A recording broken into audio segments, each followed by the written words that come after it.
Okay, thank you very much. And good morning, everyone, and welcome to this important event to mark the International Women's Day in Nigeria. As you all know, the International Women's Day happened last week, and this week we're taking time here to walk through what that means, okay, for us, as women in Nigeria. My name is Kehinde Makinde, and I'm the country manager for the Alliance for Green Revolution in Africa in Nigeria. And with me are other members of the Nigeria country office. We are coming to you from Fraser Suits, Central Business District in Abuja. And today we have a big lineup, of personalities, important women dignitaries in the business of gender, in Nigeria. And several of these are also international experts, okay, across the globe. So I want to thank you for making the time, and also tell you that, yes, we indeed have a very great day ahead of us. We want to thank God for giving us, a good trip done. Now, just to quickly give you an idea of what we have lined up for the day, let me quickly walk you through the program. For those of us who are here, you will have that in your folder. You have the program for the day here. And what today, as you can already see, we have a hybrid session. We're going to be having, some people in person here, and then we have a few people also online, as you can already see in the screen. Sorry, can you please mute your mic, please? Mrs. Siranloye, can you please mute your mic? All right. We'd like colleagues to please mute their mic so that we can have a very smooth event. So today, we'll be starting off with a welcome note from our indefatigable Vice President for Strategic Partnerships at Agri, Mrs. Vanessa Adams.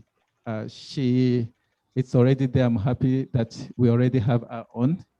She needs no introduction. She's a very strong, versatile woman, and a champion, of gender, in agriculture. So she will give us a welcome note, on behalf of Agri. And then after that, we're going to be listening to gender head in Agri. And that is no other person than Sabio Tido. Okay, so we'll be talking to us on the VALUE4HER, platform.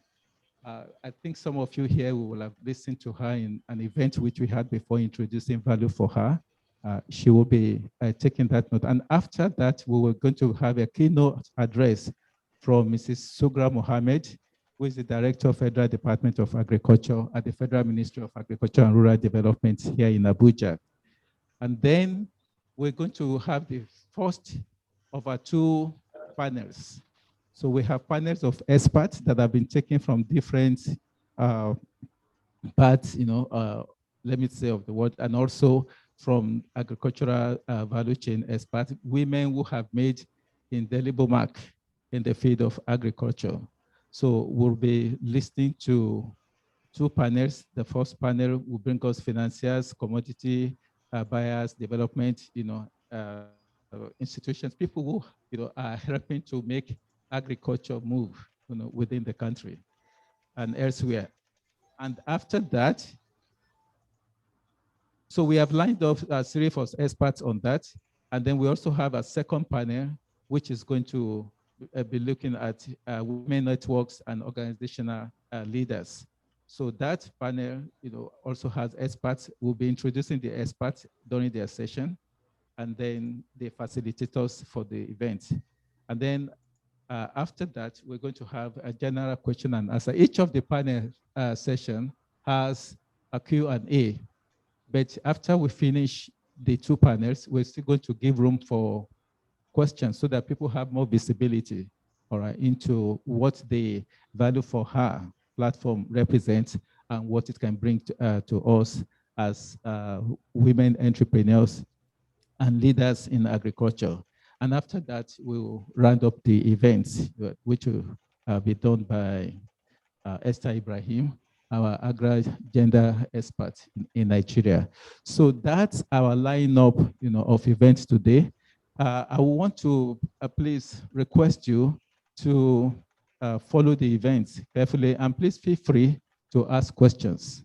All right, this is an opportunity for us to discuss issues that relate particularly, to gender. And if there are areas where we think we still need to get more visibility, please, let's feel free to ask our questions. So one more time, I want to thank you for your time and for the patience that you have had with us, up till now. So it's my pleasure to get the ball rolling and start the program. I'm calling on our Vice President, Mrs. Vanessa Adams. So Vanessa, please, over to you. Thank you. Thank you for that great introduction and for joining such a fantastic panel of dynamic women. I'm so pleased to have what we have launched as the day, the month, and hopefully beyond, maybe even the year of International Women's Day. This is really very, very exciting at so many levels. The first is that when Agri focused on women entrepreneurs as a part of our Women in Ag strategy already 2 years ago, we started looking at the gaps in each of our countries across Africa to look and speak really directly to the direct constraints by country. And many of you participated already in some of our Pan-African events, and we are so pleased to focus on Nigeria. In fact, one of my favorite US ambassadors to Nigeria used to say that Nigeria is actually the center of the universe. So everything starts and ends in Nigeria, as you all know well. And so I like to look at that quote, because when we're in the middle of Nigeria, working in Kaduna, working with our smallholder farmers, working with community advisors and all of the great partners that we have, we know how much Nigeria can tackle its own problems when you want to work together, when you're focused and dedicated. And we know how the strength of Nigeria can rally behind and resolve so many constraints. And so we're really pleased to focus on women in ag in Nigeria. And now I think this topic is something which it's been studied and analyzed, and there are significant documentation amongst a very small group of elite, dynamic, and very, very powerful women. But the broader constituency of decision makers in the ministries and in the government and at leadership levels are not necessarily factoring in all the elements that we think are so critical. So today I was thinking about, these are COVID times and businesses are still struggling. And as we discussed with Agnes about a month ago, struggling to recover, struggling to adapt, change markets, use different tools, and also find ways to benefit from this prolonged pandemic. And so we've looked at some different tools, some networks, and really amongst all of the different platforms, we think that 3 issues really come to the forefront. And the issues and also the opportunities. So the 3 key issues which have come through again and again in every survey and every discussion we've had have been access to markets, of course, volatile markets, unreliable pricing structures, seasonality, so many constraints. The second being access to finance and capital at a reasonable cost, which is not going to lock you into some promises that you're not going to be able to keep. And then the third, and this is something which is much more sensitive in my opinion, and underpins all of them. And this is about confidence, the confidence of women entrepreneurs, women farmers in decision making, the confidence in other women entrepreneurs, the confidence in your networks. And today, I think amongst us, we can really look at this confidence level and start to measure and refine and improve how women are feeling confident in decision making and how that can play out through their marketings and their campaigns and all of the great advocacy work, which is so critical to success. So I'm so pleased at the great work and that we're going to be profiling today. At Agri this year, there are some key opportunities which are being launched, and Sabdia will talk more about these, but we're so pleased this month, and this is a pre-launch for specific training that will be available online, targeting increasing financial literacy and capacity of women entrepreneurs. And this will hopefully really provide direct tools and access to networks for at least 1,000 women entrepreneurs. So we hope that you'll all be joining into and participating in this fantastic program and upgrading all the skills at every level with your entrepreneurs. The second opportunity that you may all know well about, and I want to highlight here, is with the focus on the Food Systems Summit of the United Nations. We're struggling, as you all know, to get enough financing towards food and agriculture. A lot of funding is going to COVID recovery, vaccinations, health, and such needed human services. But we know that it's a zero-sum game in many cases when it comes to national budgets. And so we also need to join forces and advocate towards funding for climate smart agriculture and sustainable food systems. And this is something which is there's a lot of publications and opportunities, and there's going to even be, and this is in parentheses, probably a huge opportunity for featuring innovation and best practices of SMEs in this summer's upcoming pre-summit events. And then finally, and we know many of you participated in previous years at the African Green Revolution Forum, we will have also a special focus on investment facilitation and mobilization. So we think it's going to be a huge year for women in food and agricultural businesses, farmers, and then most importantly, and finally, my last comment is how we work together and focus our asks, focus our networks on several very key challenges which governments can then lean into and support. And we know how important this is, and there are some initiatives which various governments have taken. And I think more can be done to make various funds and tools and services more accessible and more transparent for women entrepreneurs. And this would be hopefully throughout Nigeria and many states and across Africa. So this is my suggestion, my ask, my call for all of you to join forces, join hands, link elbows, COVID-friendly alignment, of course, and I wish you all a fantastic deliberation. I hope you're all going to stay healthy and safe, and I really appreciate all of the work that you all do every day on behalf of yourselves and women across Nigeria. Back to you, Kehinde.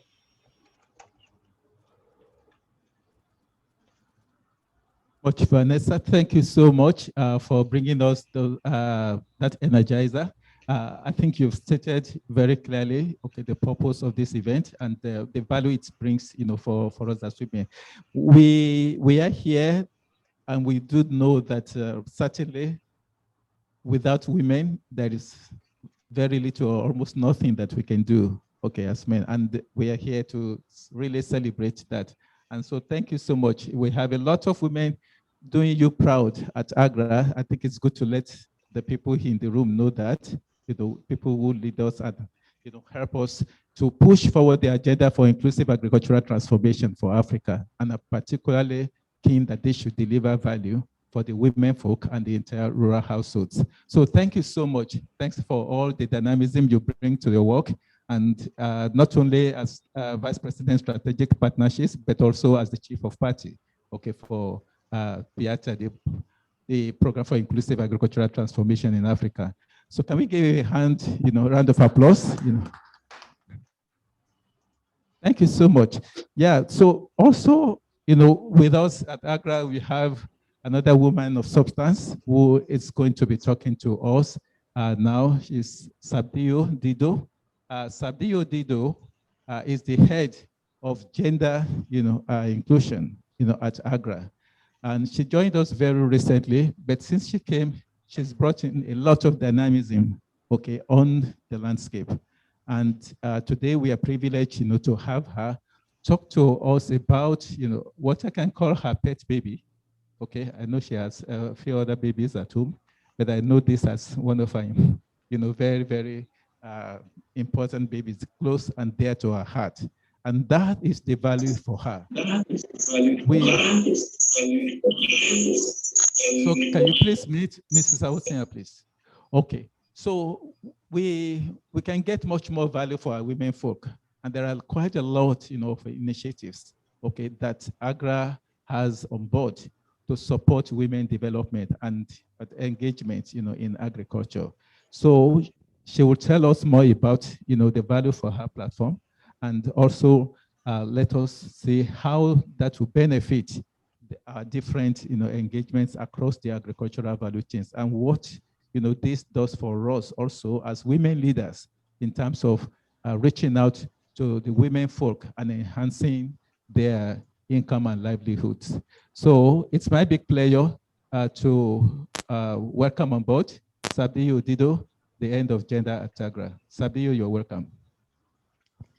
Thank you very much, Dr. Kehinde, and hello everyone. Real pleasure to join you from Kigali, that is where I am. And it's really a pity that we are not able to come and be with you physically, face to face, because that would really have helped us also develop rapport and, of course, really energize, the whole event. But I know that we have very, very strong, very dynamic team in Nigeria, but also we have very dynamic businesses, women businesses in Nigeria. And as Vanessa said, actually, Nigeria is really the place where we can bring this program to scale. And because I know there are some women companies that are very strong, strong not only on the business side, but strong also on the personal side, on the advocacy side. So really, really happy to be joining you today. We are talking about agri-entrepreneurship for women, and the story has always been that, women provide agricultural labor, and yeah, they don't draw much from this labor because labor productivity is very low. And so the question has always been, how can we get women to benefit more from agriculture value chains, from agribusiness? And this is really the central question and the central pillar around VALUE4HER program. And VALUE4HER program is looking at how to strengthen women's agribusinesses. And talking about entrepreneurship, I mean, a farmer is an entrepreneur, right? And then there are all these small businesses that also come immediately around the farmers. And then, of course, the businesses start to become bigger as you get into the other levels of the chain. So the question is, how do we assist more and more women to get into agri-entrepreneurship? We know already majority of women are entrepreneurs in Africa, but it's really something that is born out of necessity, not so much out of opportunity, not so much that they would like to, have a business there that is going to grow and possibly become a big company at some point. That is possibly not the motive. The motive is, of course, to get into doing something that is going to yield some return for the family. So we would like to transform that into some profitable venture for women. So the VALUE4HER program is coming in to support women to grow their businesses. And for businesses to grow, we know that a lot is needed.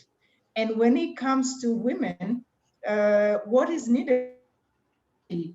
Business resources. We now understand from the experiences we have within the sector that the constraints that they face in growing their businesses is not only business constraints. Of course, their market failures around how they access finance, there are issues around how they are able to connect with bigger markets. These are all very, very important resources that are needed to really propel the women's businesses forward.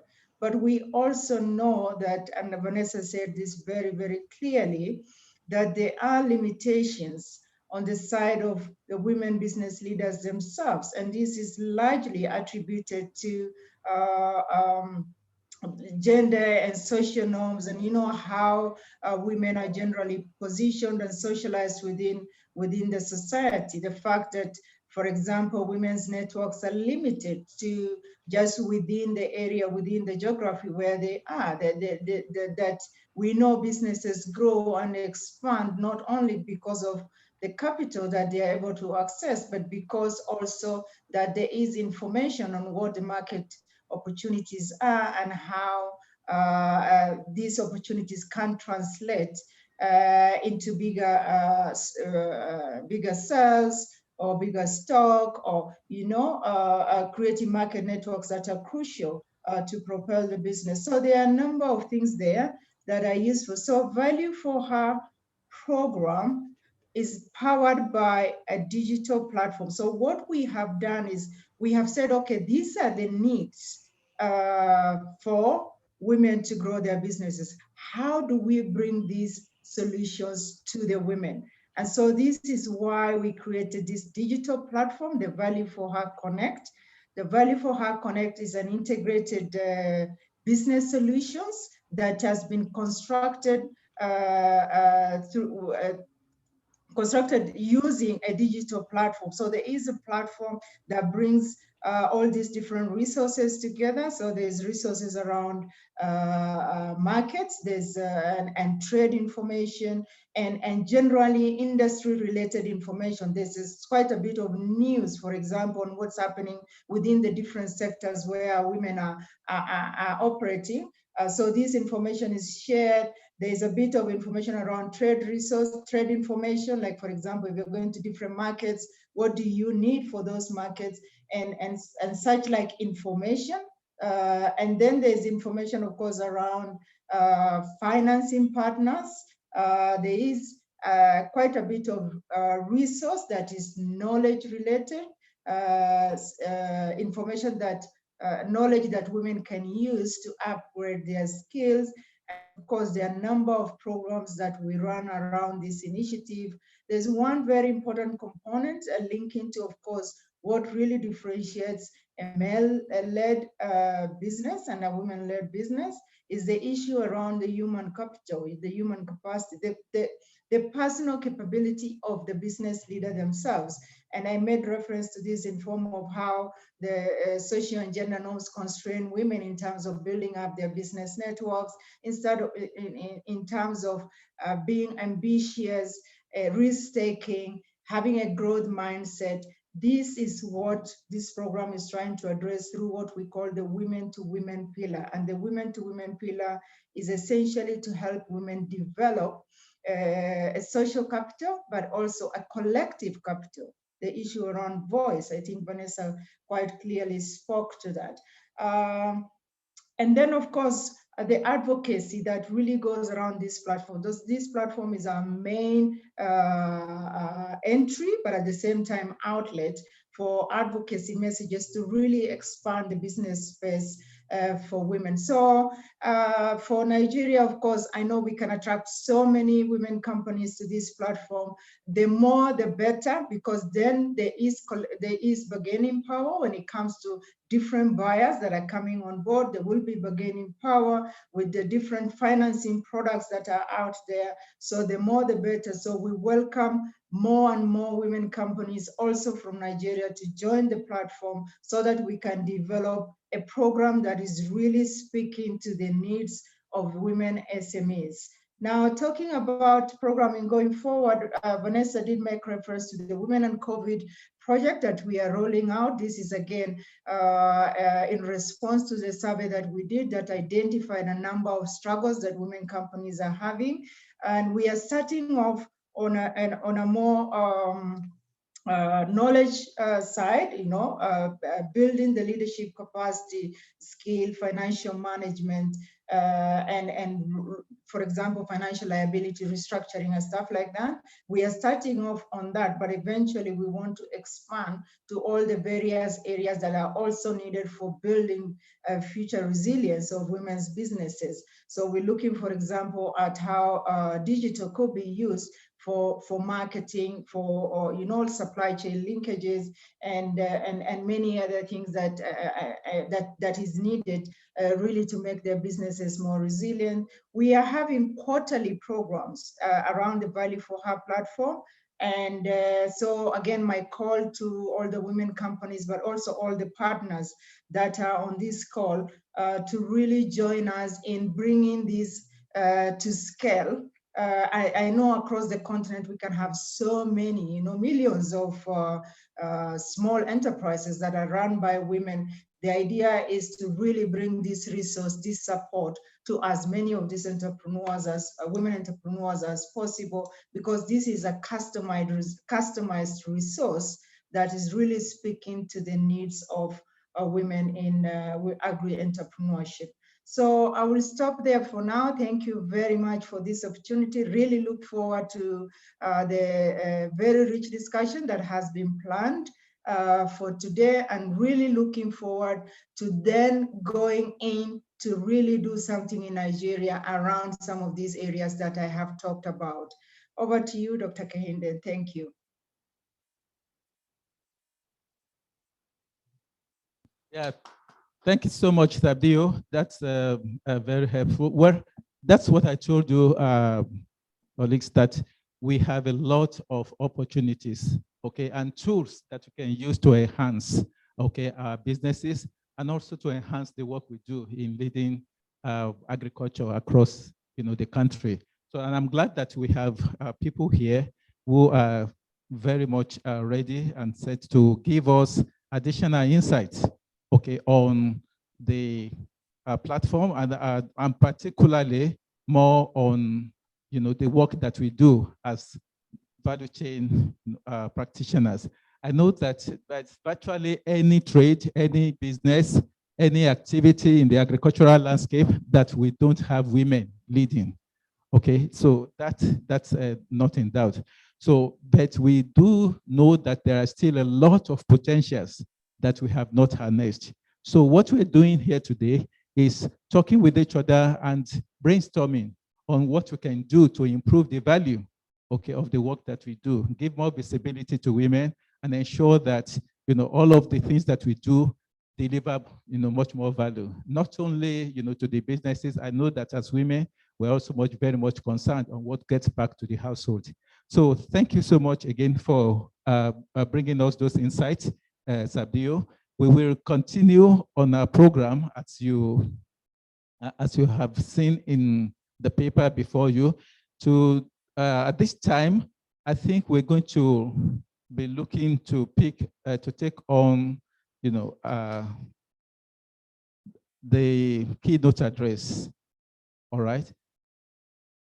And I'm glad that we have here a representative of the government, and particularly representative of the Federal Ministry of Agriculture and Rural Development, to speak to us and to give us a keynote address, okay, on this.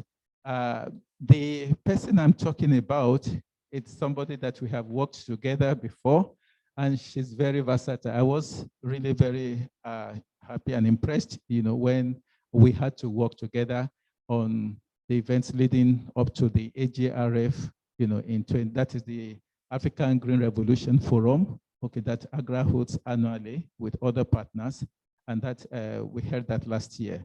And to speak to us today on that keynote address is Mrs. Sugra Mahmood. Mrs. Sugra Mahmood is currently the Deputy Director, heading irrigation, agriculture, and crop development, in the Federal Ministry of Agriculture and Rural Development. And she's also the head of gender, for the organization. So, all right. So we are happy, to have her here. We All right, there are a lot of things that you can say about her, but a few things maybe I need to just note is that she has worked extensively in the field of agriculture, particularly in the promotion of micro irrigation and agro-cottage industry development, as well as promoting affirmative action in departmental programs. Mrs. Sugra Mahmood, addresses gender issues, women, and youth empowerment. And under, under the post that she currently holds, she's implementing several gender-based activities. She's an agronomist, trained, well trained, for that matter as well, and has worked across different parts of Africa, in Egypt, and the United Nations, Senegal, ECOWAS, DFID, and World Bank, and several others. So it's my pleasure to welcome to speak to us, Mrs. Sugra Mahmood, Director of the Federal Ministry of Agriculture and Rural Development. Mrs. Mohammed, thank you very much.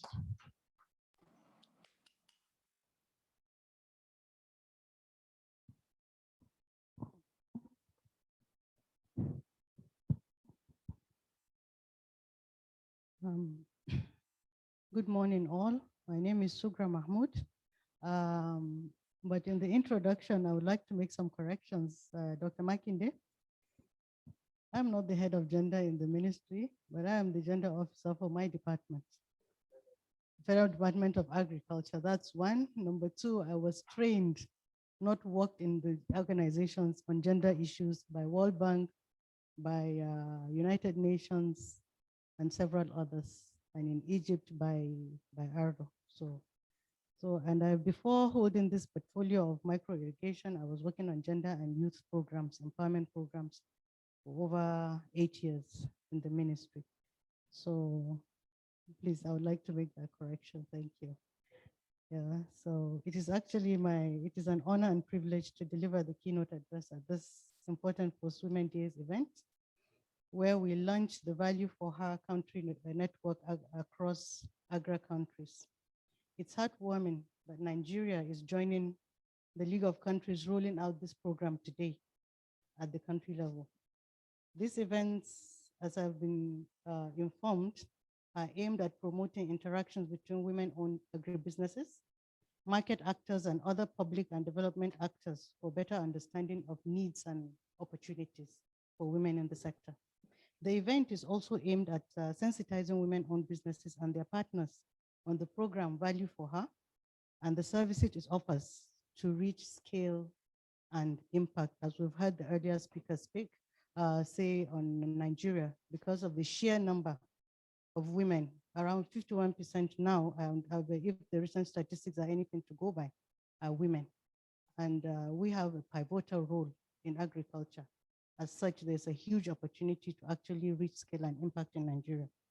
I wish to commend Agri for designing and implementing this excellent program, which aims to increase value for women-owned businesses by strengthening their enterprises through access to markets, finance and capital, access to knowledge and skills, as well as building collective capital for mentorship, role modeling, and reducing the tough gender barriers within the business environment.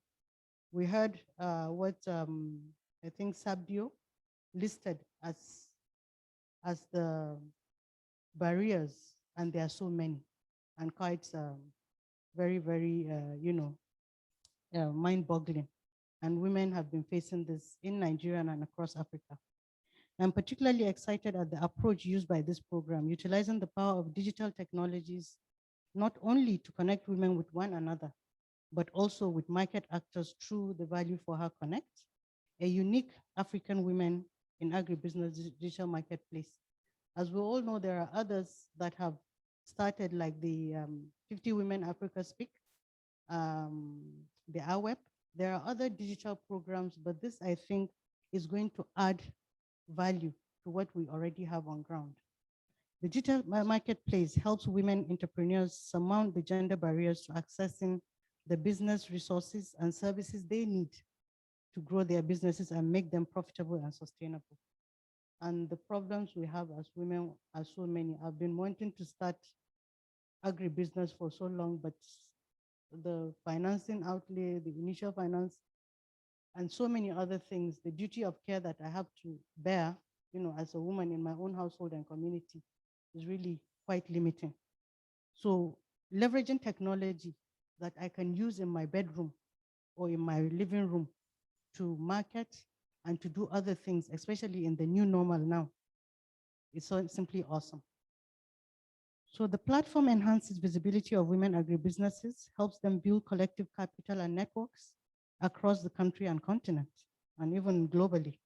This is very important for them to be seen by buyers and financiers, for them to develop confidence that they can make these business relationships in secure online environments. The big elephant in the room, like they have said earlier, we can't access finance. We have so many development finances in Nigeria now. Huge windows, billions of naira there. But when you see the women that access, very limited number, are able to be fit for purpose, to be able to engage profitably with the financing sector and be able to actually get those loans or services that we need to make our businesses work. Women are central, as we all know, to Africa's agriculture, contributing over 70% of the labor force in Nigeria in particular. But for quite some time, their roles have not been acknowledged well enough to attract vital investments. We know that the lack of access to productive resources, assets means that they produce much less than their male counterparts, despite the fact that they give in more in terms of labor, in terms of the duty of care that they do at the household, in terms of the community work that they do, in terms of their engagement. They are always found at the lower rung of the ladder in the pecking order. Digitalization of agriculture is an emerging opportunity that offers a promise to level the field for educated women and youth in agriculture. I say educated women because a lot of the women that do participate in agriculture are rural women. They are challenged by lack of education, so they are not literate enough to engage with the digital space. They are challenged by lack of infrastructure, even if they do know how to navigate the telephony system or the bandwidth, whatever, is not to be found in the rural space. So the educated women and youth in agriculture that will access this platform to accelerate their access to market information, access to financiers, insurance, and investors, and to access technical assistance to develop themselves. This category can leverage technology and will serve as the link that the rural women need to expand their businesses, to go beyond their geographical limitations and educational and what have you. The ministry welcomes this initiative wholeheartedly, as we all know that the pivotal role that women play in the sector, which makes empowering women in agriculture key to achieving food security in terms of availability, accessibility, utilization, and stability. We are the chief nutritionists in the house. We all know the terrible statistics on malnutrition in Nigeria, which needs to change. And for you to hit on that, you need to go through the women. You need to empower women. You need to educate them on nutrition. They need to know, and they need to be empowered in terms of earning. Because when they have money, they feed their children well. When they have money, they educate their children. They clothe them, they do everything. Well, no apologies to the men really, because that's the statistics. So empowering women in agriculture also contributes to the achievement of many of the sustainable goals. If you look at the sustainable goals, most of them, there's a link to goal 5, gender and women empowerment. So in particular, SDG 1, no poverty. We know that now we have the feminization of poverty in the rural space. The poverty is wearing a feminine face. The men have gone searching for greener pasture and we're left to bear the burden in the rural area. Zero hunger, SDG 2. SDG 3, good health and well-being. When we have enough resources in our hands, we feed our families well and improve our well-being. The household benefits. SDG 4, quality education. We also enroll our children in schools. SDG 5, of course, the ultimate gender equality and women empowerment. And SDG 8, decent work and economic growth. All of this, if we're able to bring to bear technology to reach those that can utilize it, other strategies to reach those that cannot use that, then I'm sure we'll have an impact that we require. On its part, the ministry is mainstreaming gender in its policies, programs, and projects and institutional culture. And I think I can see my colleague, Mrs. Ifoma, who is the focal person on gender, working with women affairs as well, to make sure that we toe the line when it comes to gender issues. In addition to having an agri-gender policy, an agri-gender action plan, all policies integrate gender in the ministry now through sustained effort at advocacy, keeping everybody, we are so noisy. They go everywhere, they say, oh, gender, you've come, but we keep coming and we keep talking about it until we get it right. And all policies integrate gender, taking into consideration the concerns of men, women, youth, and other vulnerable groups as well.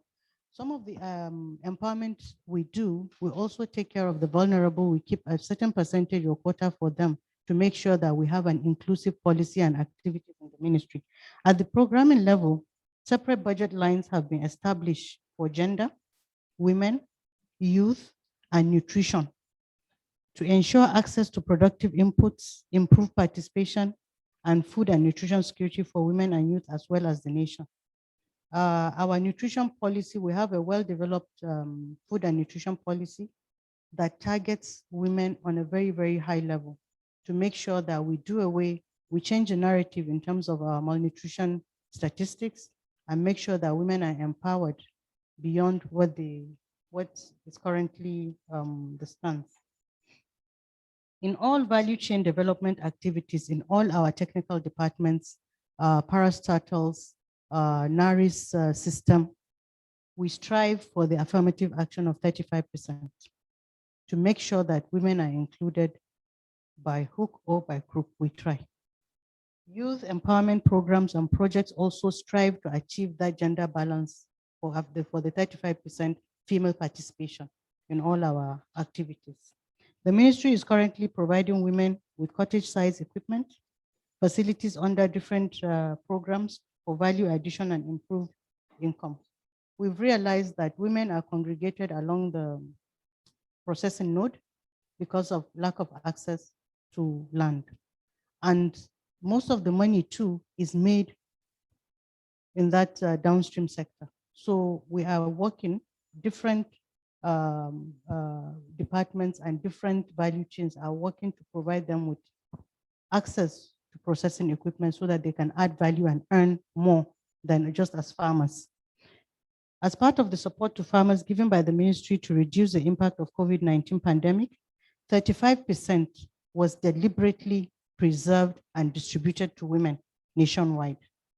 To further capacitate women, an exclusive distribution targeting only women is currently being planned, where equipment and other inputs, including seed, chemicals, and so on, will be distributed to further support them cushion the effect of the pandemic on their agribusinesses.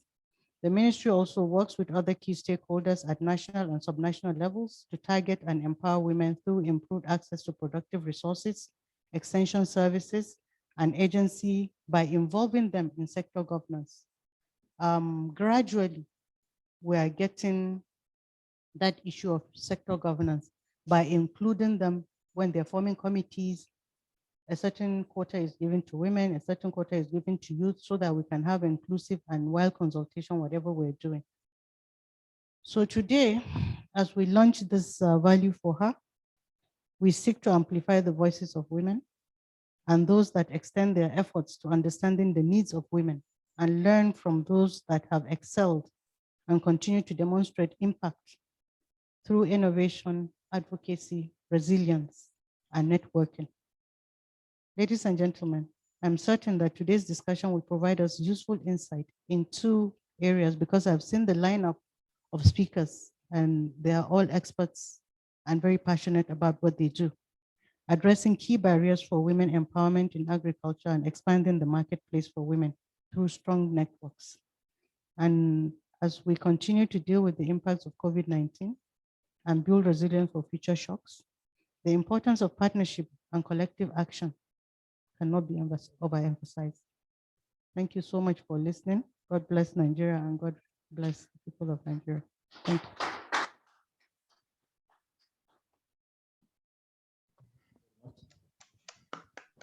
Thank you very much, Mrs. Mohammed.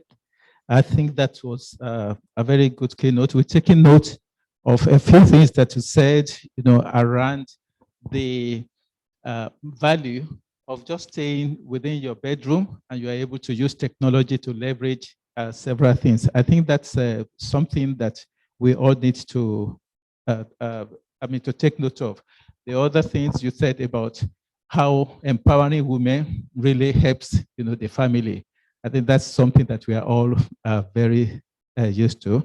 And we are looking, for how we can better be able to use that platform, to achieve that. Thank you for also telling us some of the initiatives that are already happening at the Federal Ministry of Agriculture. We did know that the government has taken the issue of gender very seriously. This morning, I got a copy of gender policy in agriculture for Nigeria, which I think shows the commitment of the government in gender mainstreaming. So thank you so much. That's very, so can we give a round of applause again to Mrs. Sugar Mohammed? Okay, now we go to the action. And now it's time for us to start to listen, to women leaders, women in the different parts of the agricultural value chains, leading different organizations. And now they're going to be talking to us on how their organizations help to address, the key bottlenecks that face women. And on the lineup, you have several experts there, but that session is going to be moderated by one of our well-recognized, women in agriculture, Mrs. Grace Upabi, who is also here with us. She will be the moderator for the session, and I'm just going to introduce her. And after that, I'll hand over the mic to her. She will introduce the topic and the members of the panel that will be doing justice to the topic. Mrs. Upabi has a bachelor's degree, in English, and also a master's in public administration from the University of Lagos, Southwest Nigeria. She has a diploma in social policy from United Nations, IDEP, Dakar, as well as diploma in social protection from Agri. She currently heads the Agriculture, Gender and Water Resources Division at the Ministry of Finance, Budget and National Planning, and she is the Secretary of the Technical Working Group of the Food Security and Agriculture in the development of the current National Medium-Term Plan for the Nigerian government. Mrs. Upabi is a pioneer, in the establishment of the Nigerian Gender Desk Officers Group, and is also a well-known gender advocate. Please join me to welcome Mrs. Grace Upabi to lead the next session. Thank you, Dr. Makinde. Thank you, distinguished participants, both male and female in the hall, and those that are joining us virtually. It's a pleasure to be here today and to be part of this median edition of this program. Like Dr. Makinde said, we are now going into the meat of the meeting, and the first session, which is the first panel, is going to be talking about how women agri-entrepreneurs can access in-country finances, commodity buyers, and development of institutions. And we have very seasoned women with experience that will bring their experience to bear, telling us, both here and listening, how their experience had helped their journey in their choosing career. We're going to have about 5 of them. We're going to have Mrs. Stella Thomas. I think she's joining us virtually. Yeah, I don't know if she can hear us because we can't see her picture on the screen.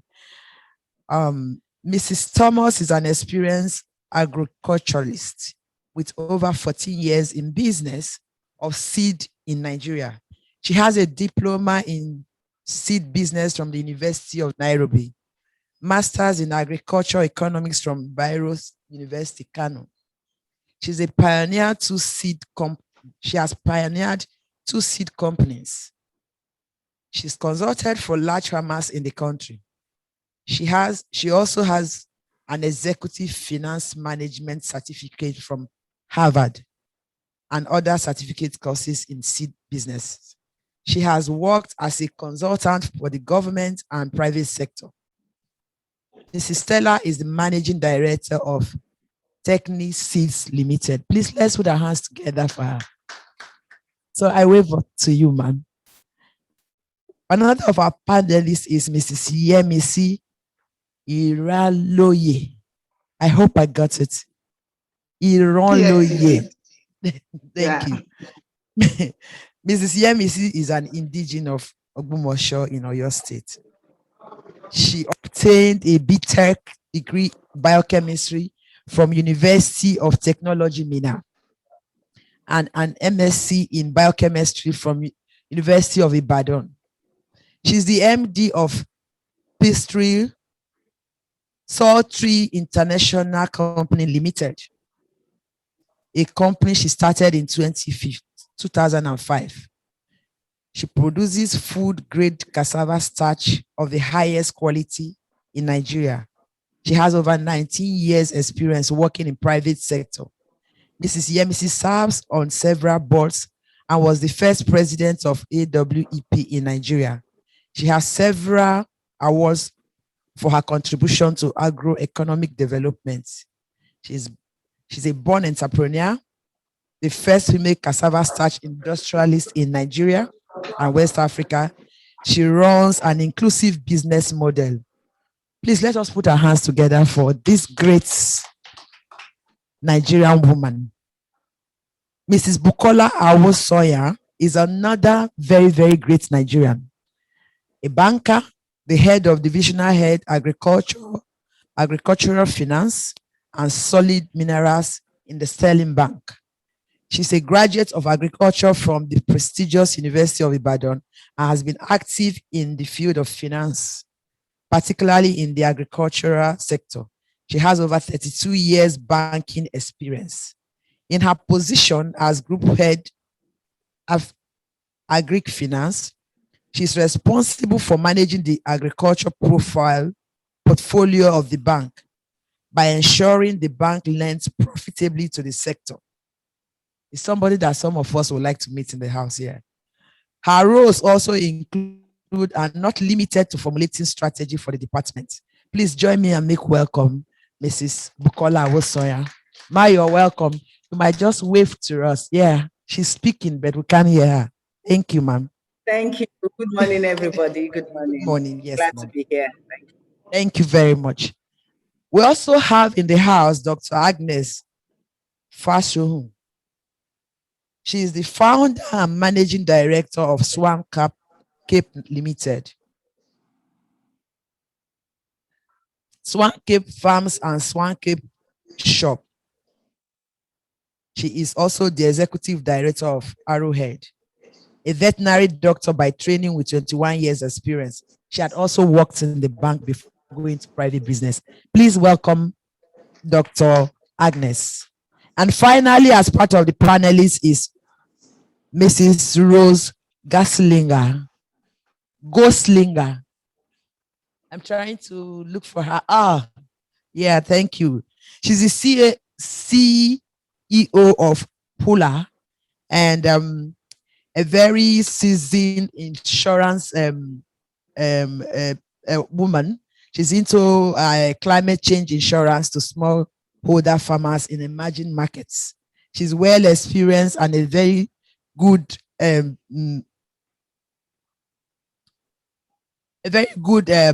insurance expert in agriculture and climate change. This is an aspect that we have not been considering when we're dealing with agriculture. Ma'am, you're welcome to this section. So I'm going to run straight. Please, let's put our hands together for Ms. Rose. Thank you very much. We are going to go straight to the questions. I'm going to call the questions, and then I'll call who I'm directing the question to, so that we'll get the response. Each question is just 5 minutes because we are running out of time. So the first question is going to Madam Stella. As a pioneer of 2 seed companies in the world, as a pioneer of 2 seed companies in Nigeria, and we will live in the world where women are sidelined in agribusiness. You might want to share your experience why it's pretty difficult for private sector buyers to buy from women, and also what the challenges you have experienced in getting financiers to finance your company at their initial stage. Thank you very much, Ma. You have the floor.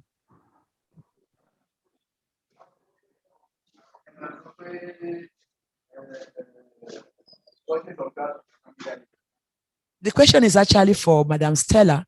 I don't think her audio is on. I can hear you, but can you hear me? Yes, please. Yes. Okay. Thank you so much for this privilege for being here.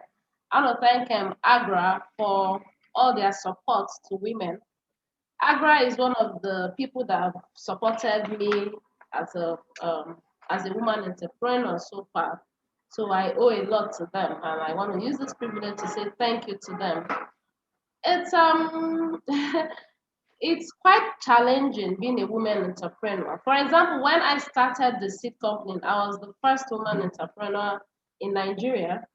So imagine going for meetings and then all you see there are men, and they're wondering, what are you doing here?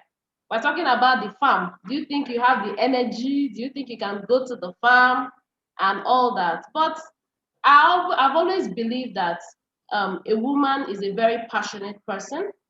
And once a woman is passionate, like from my CV, I read agriculture as my first degree, second degree. And I've always desired one day to ensure that everybody will be able to feed themselves. And that's one of the reasons why I ventured into the seed business. So it's quite challenging, but with your passion for what you do and for the vision that you have, those were the driving forces. And the fact that we are women doesn't mean that we are less in any form at all. It just takes a decision to do what you want to do. Why am I in this space is the question. What do I want to achieve in this space of agriculture? Why do I want to do the things I do? So by the time you are able to answer those questions, you find out that it's something that you can do. Every woman has the capacity to give birth to a vision and follow through it because of the passion that we have. Yes, concerning the challenges, being a man-dominated environment, I realized that when you don't project yourself as lower, you don't project yourself as less than a man, you can make more impact. What do I mean by that? If you go into a meeting and you want to let them know that you are less, oh, they should do this for you because you're a woman and all that, it becomes challenging. But when you're able to let them understand that you also know what you can do and you have the ability, that's the one plus that can help you access whatever platform you want to access. For example, in recent time, we had the privilege to work with some women on community-based facilitations, where we had to get some women to come on the farm. Women have a lot of challenges based on traditions.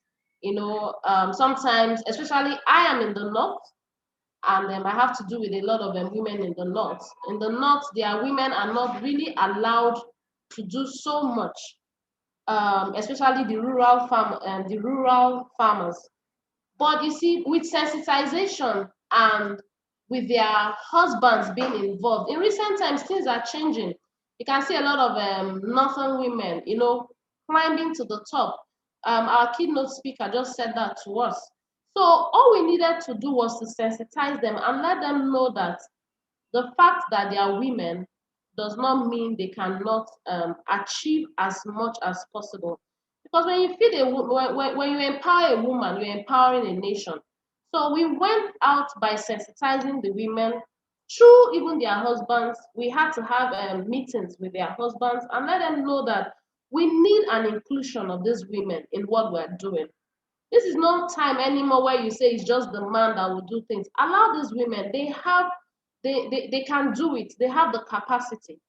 So we did a women to women because women to women reach to them. We had to use women extensionists to reach out to these rural women farmers and let them know that, okay, this is what we want to do with you. We want you to, come out and be part of what we're doing in increasing rice productivity. We worked actually in Niger State. And amazingly, when they understood the vision, they were all excited about it. We also did a targeting market project with them, where we designed a market targeted for the women.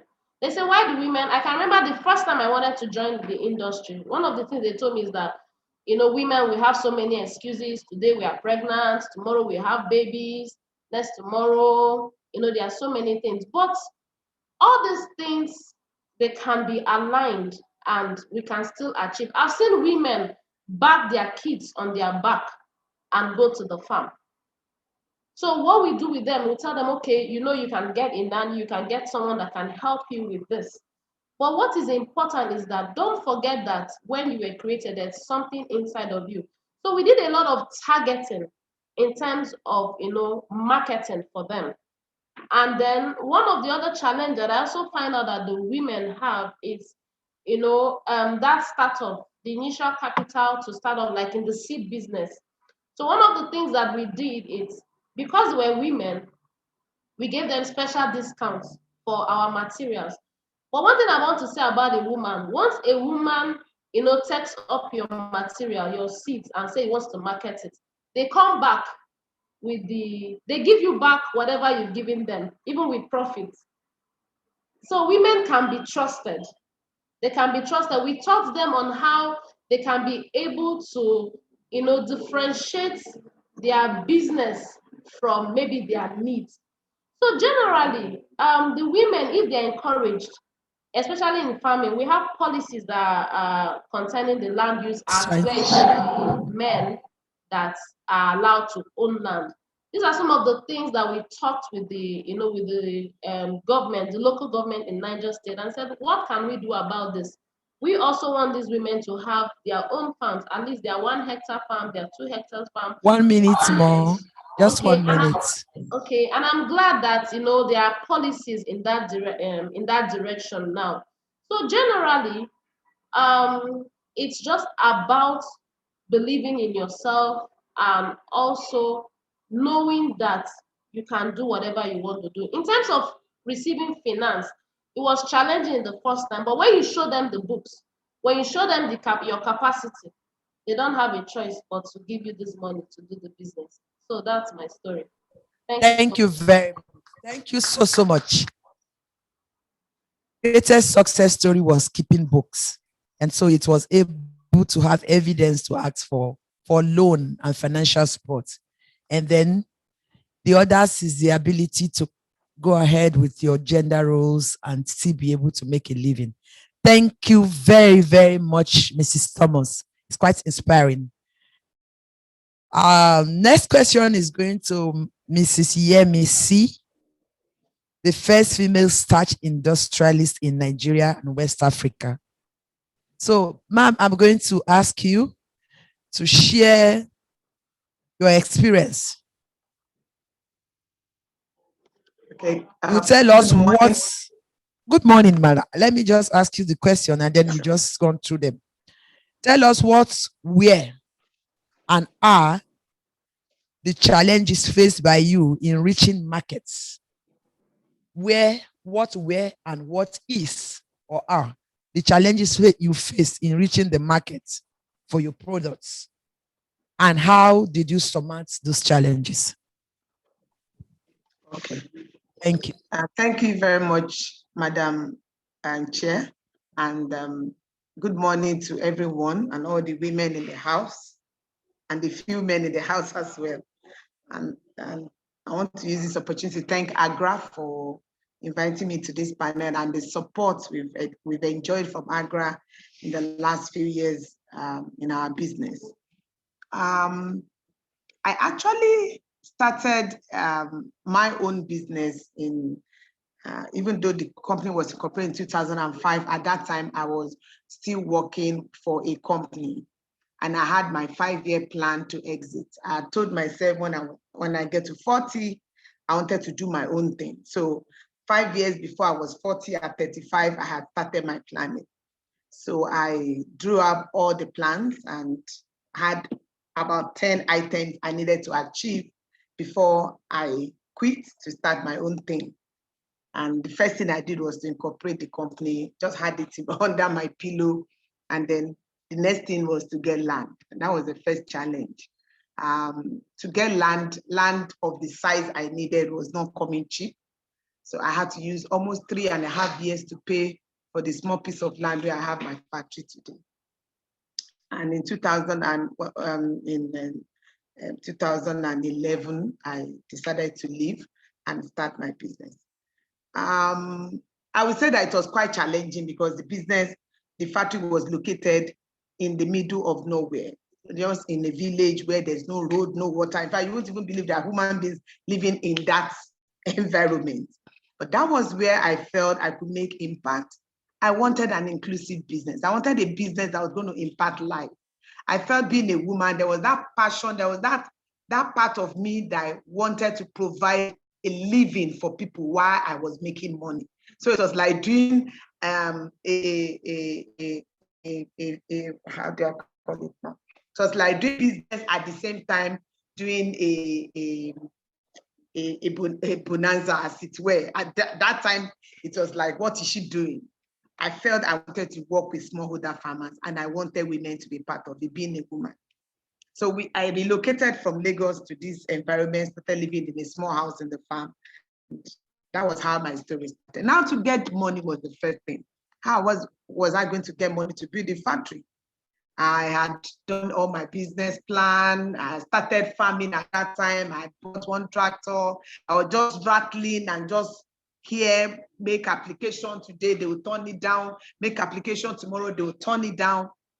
And then after a while, after I kept at it, they sent a woman.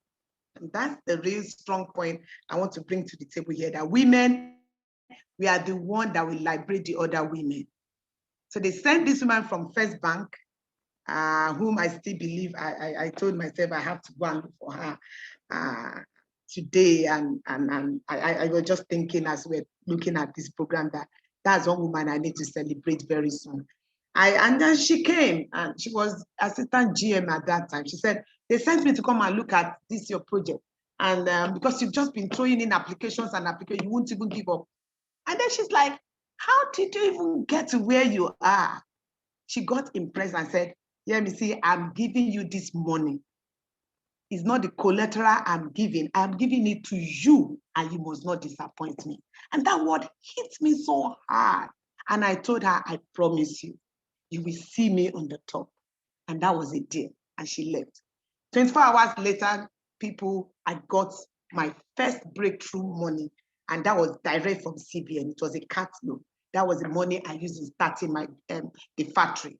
It was a green project, 100% green. I had not done any business before. I don't have any track record, apart from the fact that I've been in the industry, but I had not run my own business.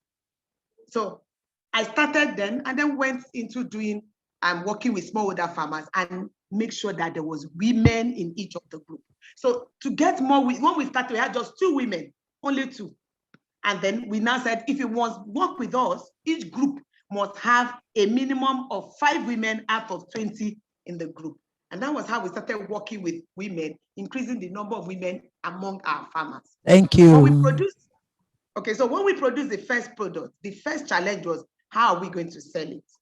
So what we did was we made sure, because I'm a biochemist, I made sure that my product came out very good with best quality. So that attracted Nestle. That Nestle was our first customer to come in to buy. And we've been building on that since then. Though it was pretty difficult, but because we knew that, oh, we had our milestone, now we had the points we must follow to be able to compete with the men that were already on that space as at that time. We're able to get almost all the multinationals in our build today because we produce very, very good quality. Thank you. So Thank it was quality you. we're using. Okay. Please, let's put our hands together for her. She's still speaking. Very, very, very interesting. Thank you, man. We'll have more time to speak later. The two great things I picked that women must support women to succeed. And another one is that when you go into an industry that is competitive, you have to have quality to be seen and to be recognized. Thank you. Don't settle for less if you must be in an industry. Thank you very much, ma'am. So, Dr. Agnes, I would like to take you on the next question. Is she still with us? Yes. The MD or Swan Cape. Cape. Yes. So my question for you, Ma, is that you have been on the both sides of business as a banker and now as an entrepreneur. You're sitting at a very vintage place to share with us your experience on what kind of information a private sector player, as a banker now, you're wearing the cap of a banker. What kind of information that a private sector player, that is an investor, will need from a woman agribusiness owner? And what kind of platform that VALUE4HER can put in place to provide a soft landing for women in agribusiness? You have been the banker. When you were in the bank, what is the things that you require from women going to agriculture? Now you are an entrepreneur. Using this platform we are setting up, VALUE4HER in Nigeria, what kind of springboard can VALUE4HER provide for women entrepreneurs in agriculture? Thank you. Okay. Good morning, everybody. And thank you for this invitation. And I'm happy to be here to engage in this discussion. Yes, I was a banker, and luckily I served on the board. I served in the bank in risk management and credit administration for a long time. A great part of my experience in the bank. So for agribusiness and agribusiness entrepreneurs, especially women, or just like any business, there are quite a number of things that the banks would consider before before you become attractive and before you are able to be sanctioned for a loan or facility, as we may say. From the banking perspective, or from the banker's perspective, the first thing we should understand is that the funds do not belong to the bank. The funds are funds of investors or customers who bring in their monies to the bank to keep for them. So the bank is going to take the monies to the other side where there's need for the money so that they can make some margins. So the bank is not about to run it, to lose that money. They were going to make sure they review whoever they want to give the monies to ensure that first, that money is going to come back. The money must come back. So when the facilities are being reviewed, there are different things, or the major things we talk in credit are the C's of credit. And those C's of credit, that's the basic thing we agripreneurs should be able to consider even for ourselves. So the first one would be what we call capacity. the bank is going to review your business to see that you have the capacity to repay the loan. So if the bank is going to review your capacity, you must show, and there must be evidence. They're going to monitor what you've been doing and your history. So you're going to be able to, so I advise, or I would say to women entrepreneurs, don't be in a rush from day one to go to the banks. Put your books in order. Put your track record on what you have been doing, so that the bank is going to be able to now support what you have been doing. There's also consideration. They're going to look at that transaction you want. The bank is going to look at the transaction to make sure the transaction is bankable. The transaction can repay itself. They're not going to look at a situation whereby you get, you've requested for a facility for a particular thing, maybe your business, your agribusiness. But because your agribusiness is not able to generate that cash flow to repay the loan, they now have to go to a second option of where the repayment is going to come from. So the banks are going to continue to look at that, or that's one of the things they're going to look at to ensure that that loan is, the source of repayment is clear and the facility will be repaid. There's also collateral, which is one of the fears of women, because a lot of women do not have access to collateral, we do not have assets like that in our names that we could also bring up for that. So what the bank also is not about to start selling or realizing their repayment from the collateral. So yes, collateral is only a comfort, but the bank would not want a situation whereby the security is the main thing about the loan. No. I'm sorry, Madam Agnes. Yes. We're almost running out of time. Okay. The points for your experience in the bank is well noted. Could you just take the remaining 1.5 minutes to tell us about your the experience as an entrepreneur? What are the things that we can use this value for her to provide for new entrepreneurs coming into your business? Yes, based on your experience? Okay, the Value for Her platform, which I'm part of, has the facility where women are on board and the different partners can also come on board. So I'll say Value for Her should have a special area for financing and funding, capacity building to help women to understand the nitty-gritty of borrowing, which will also help them,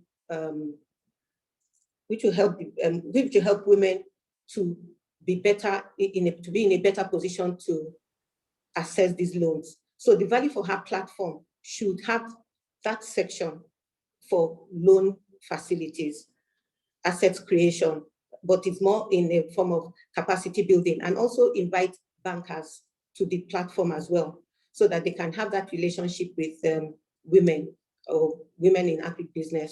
It's also important that the Value for Her also make it clear to the banks or to the banks that provide funding to understand that agribusiness is not like any other business, because what we find out is that in a lot of times, facilities or loans in the banks are just, you know, a bit straight-jacketed. So if an agribusiness is quite peculiar and very sensitive, especially also for women, there should be certain extra information that we should be able to provide so that women can have easy access to these facilities. Thank you. You rounded it up very well. Thank you. The bankers and the bank industry don't have to have one shoe fit all. It doesn't work. The agribusiness should have specific loan packaging that speaks to agriculture and not one size fits all. That's what I'm getting from your last statement. that the value for her should have capacity building for women, for financial inclusion and loan assessment, so that they know what they are going into from day one. And then bank loans are not free. It's a loan to be repaid, so it must be used for investments that can pay for itself. Thank you very much. Thank you very, very much, Mrs. Agnes. So yeah, let's put our hands together for her, please. Thank you. We have just 2 more, and then we'll go down this next 10 minutes. I'm going to be asking the next question to Mrs. Pola. Mrs. Pola, a banker, the divisional head, Agri and Solid Minerals, Sterling Bank. When I was introducing her, I said somebody that we all like to meet. I hope she's with us. Yes. Yes. Thank you, ma'am. So my question would be that, you know, sometimes we just have this impression that, oh, when you go to bank, you're a woman, you won't get loan. It's a myth. It's not really facts, right? So my question would be, what are the real challenges? What are the real challenges women will face or are facing in assessing your product specifically, because you are sitting on where women will come to, so that if we want to come, we'll begin to treat those challenges who will come to you. What are the real challenges from your point, from your decks as the head of Agri and Solid Mineral in your bank? The second, you have 3 questions. How do we bridge these gaps that you will identify? And the third, in bridging it, what are the immediate, medium, and long-term steps we need to take? What is the first baby step, and what is the stride over time that we need to take to bridge it, so that we don't go and take the long step when we ought to take a baby step? Thank you. In 5 minutes, ma'am. Thank you very much. I want to appreciate Agra for this opportunity of having me on the panel. We are partners with Agra, Sterling Bank and Agra.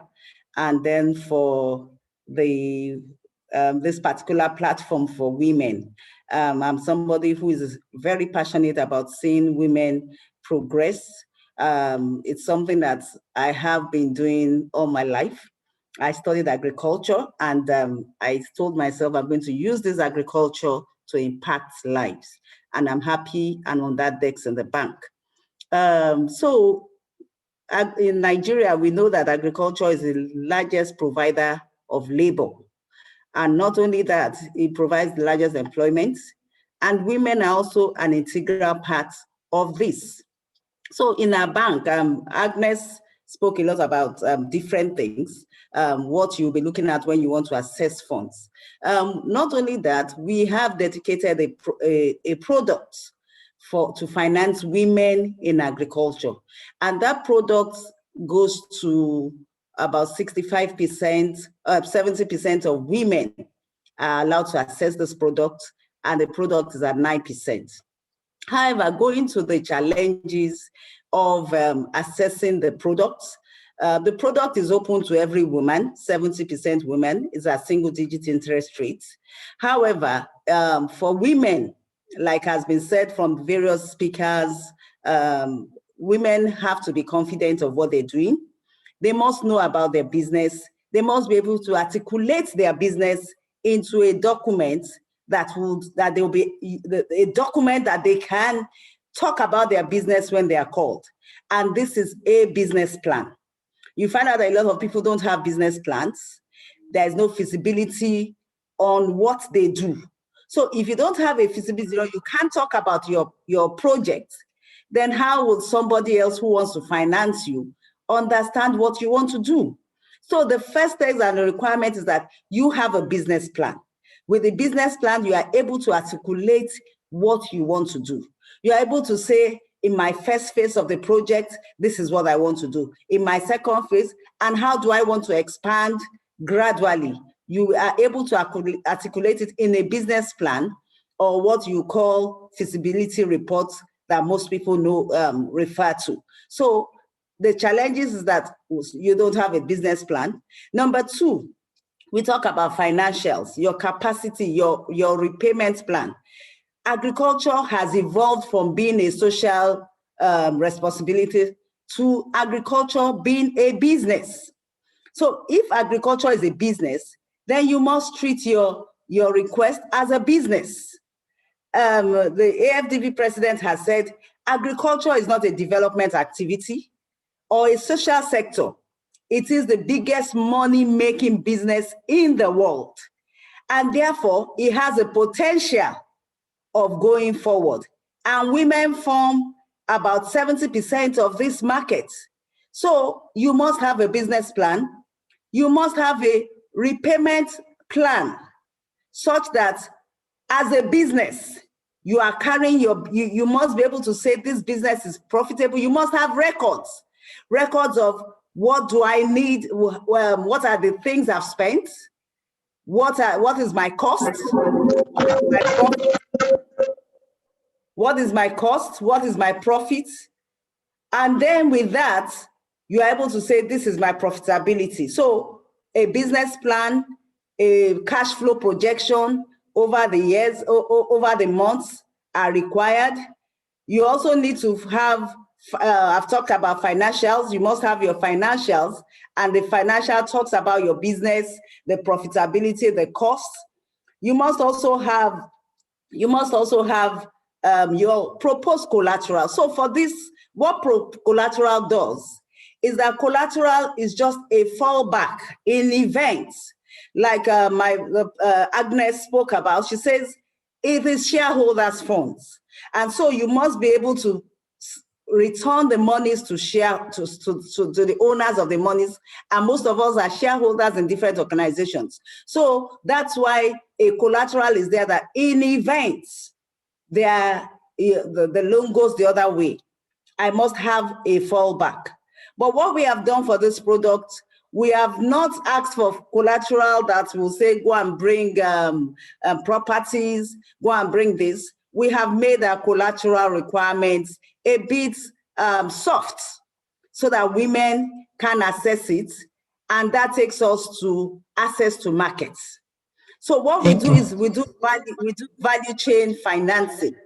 And value chain financing means that from inputs, from the time I'm financing you, up to the time I have an off-taker. So for example, I'll give you a simple demonstration of what I mean by a value chain way that you can use to pay back. So if a woman so we encourage the women who are not the big SMEs, the rural women, to come into groups as a cooperative. And so they could come into cooperatives of 10, come into cooperatives of 15, form yourself into cooperatives. And as a cooperative, we look at the business. So if it is crop farming, so if you are planting rice, for example, we'll give you economics of production. We state what quantity of fertilizer, what quantity of seeds, what quantity of agrochemical, everything is put into a box that we call the economics of production. And so if you are planting rice, there are so many rice mills all over Nigeria who are looking for the paddy, the raw material. And so we put these women into groups per hectare. We put the requirement per hectare. And we are not giving you direct finance. The finance is for purchase of inputs. So the fund is dedicated to the women, and then the funds is given to the provider of the seed, the provider of fertilizer, and it's supplied to them at their position, at their locations.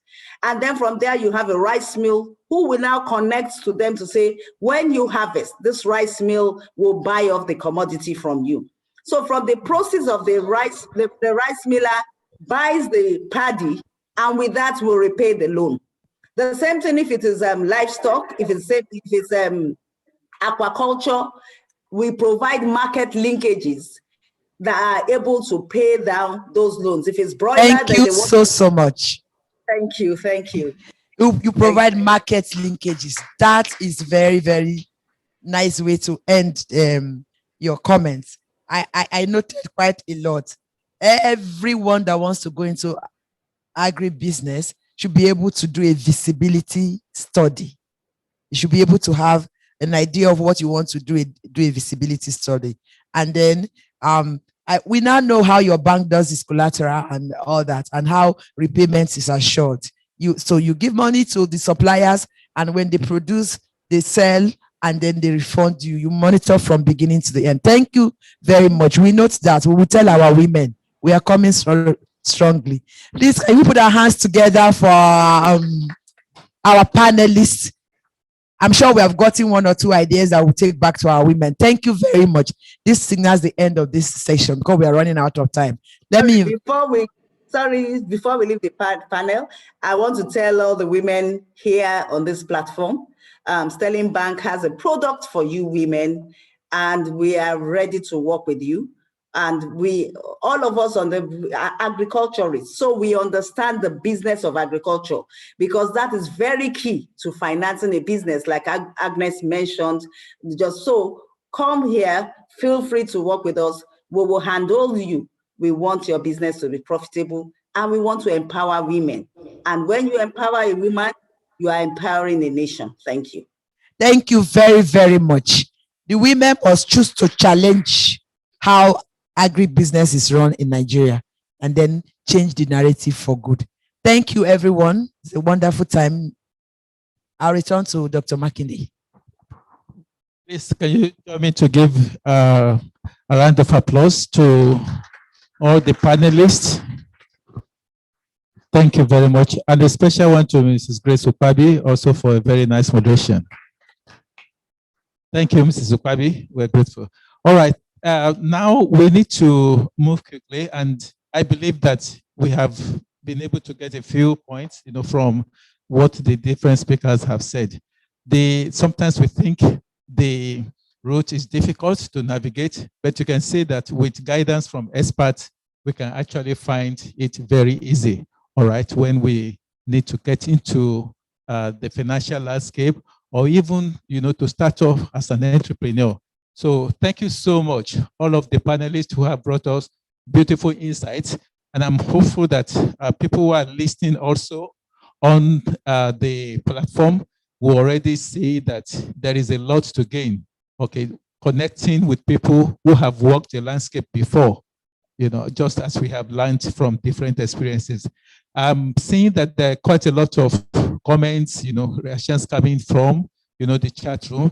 And I want to encourage people to please use that as much as possible. If you may have questions coming in there to the different panelists, we'll be grateful if you can take the time to please respond to people, on the panel. Thank you so much.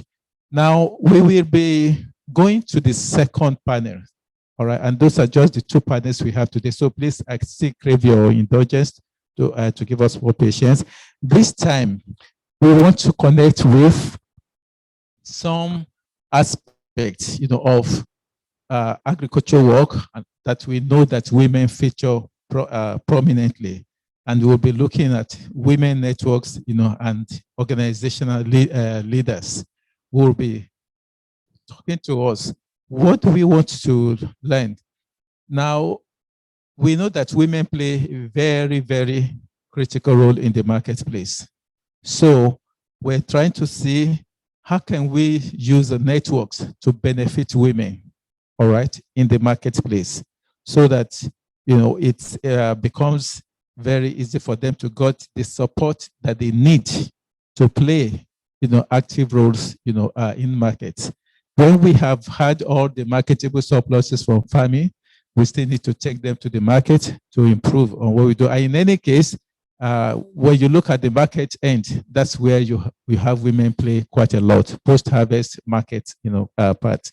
So we'll be taking the second session, but maybe before we get there quickly, we have a small session for question and answers. People who are on the platform, and people who are also here, do we have reactions to what we have just gone through? All that we have had, from the different speakers. We had scheduled some 10 minutes for that before, but we'll, if we have maybe a few questions, about 2 or 3 questions, just we can quickly walk through that as feedback, all right, from the session we have listened to. Okay, that's Mrs. Victor. All right, okay. So we have a question in here. So Victor, please, can you take the question? I'm looking also to get from women. Is there any hand here? Okay, that's number 2. Any other person? Yeah. Now on the platform, we need to check too if there are questions. So Esther, can you read? Okay. I think one. Let's pick the questions here in the room, and then we'll go to pick one or two questions on the platform too. All right, Victor, you are number one.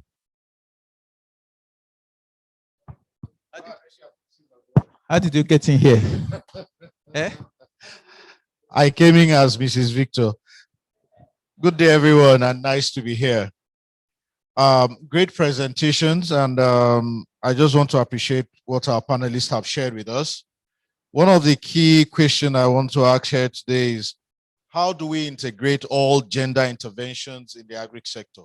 A lot has been said around the value chain perspective. But what do we need to critically avoid working in silos? This is what I would like to hear.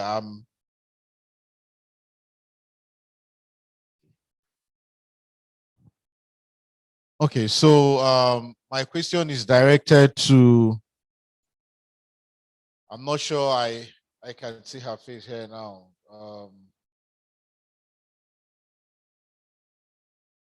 Pola, right? Pola, yes. Good.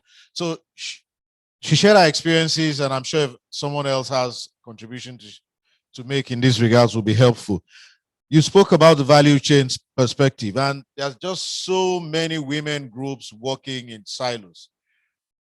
How are we able to harmonize, and rather than so rather than duplicate efforts, harmonize the ongoing interventions in a way that would have more quick responses to how women are able to participate and own these processes that are currently evolving. Secondly, it will also be great to understand how we can ensure that the policies at the national level, in terms of how women are effectively able to access resources, also goes down to the local government as well as the state level. Thank you very much. Mrs. Awo, can you take that quickly, and then we can go just in 1 minute or two. So how do we harmonize all these groups together? If you look at it, VALUE4HER, for example, is a platform where you have various women groups come together. And so if on that platform there are various women groups together, bankers, SMEs, the various women cooperatives, that is an example of harmonizing all these various people together, and we're able to talk through that forum.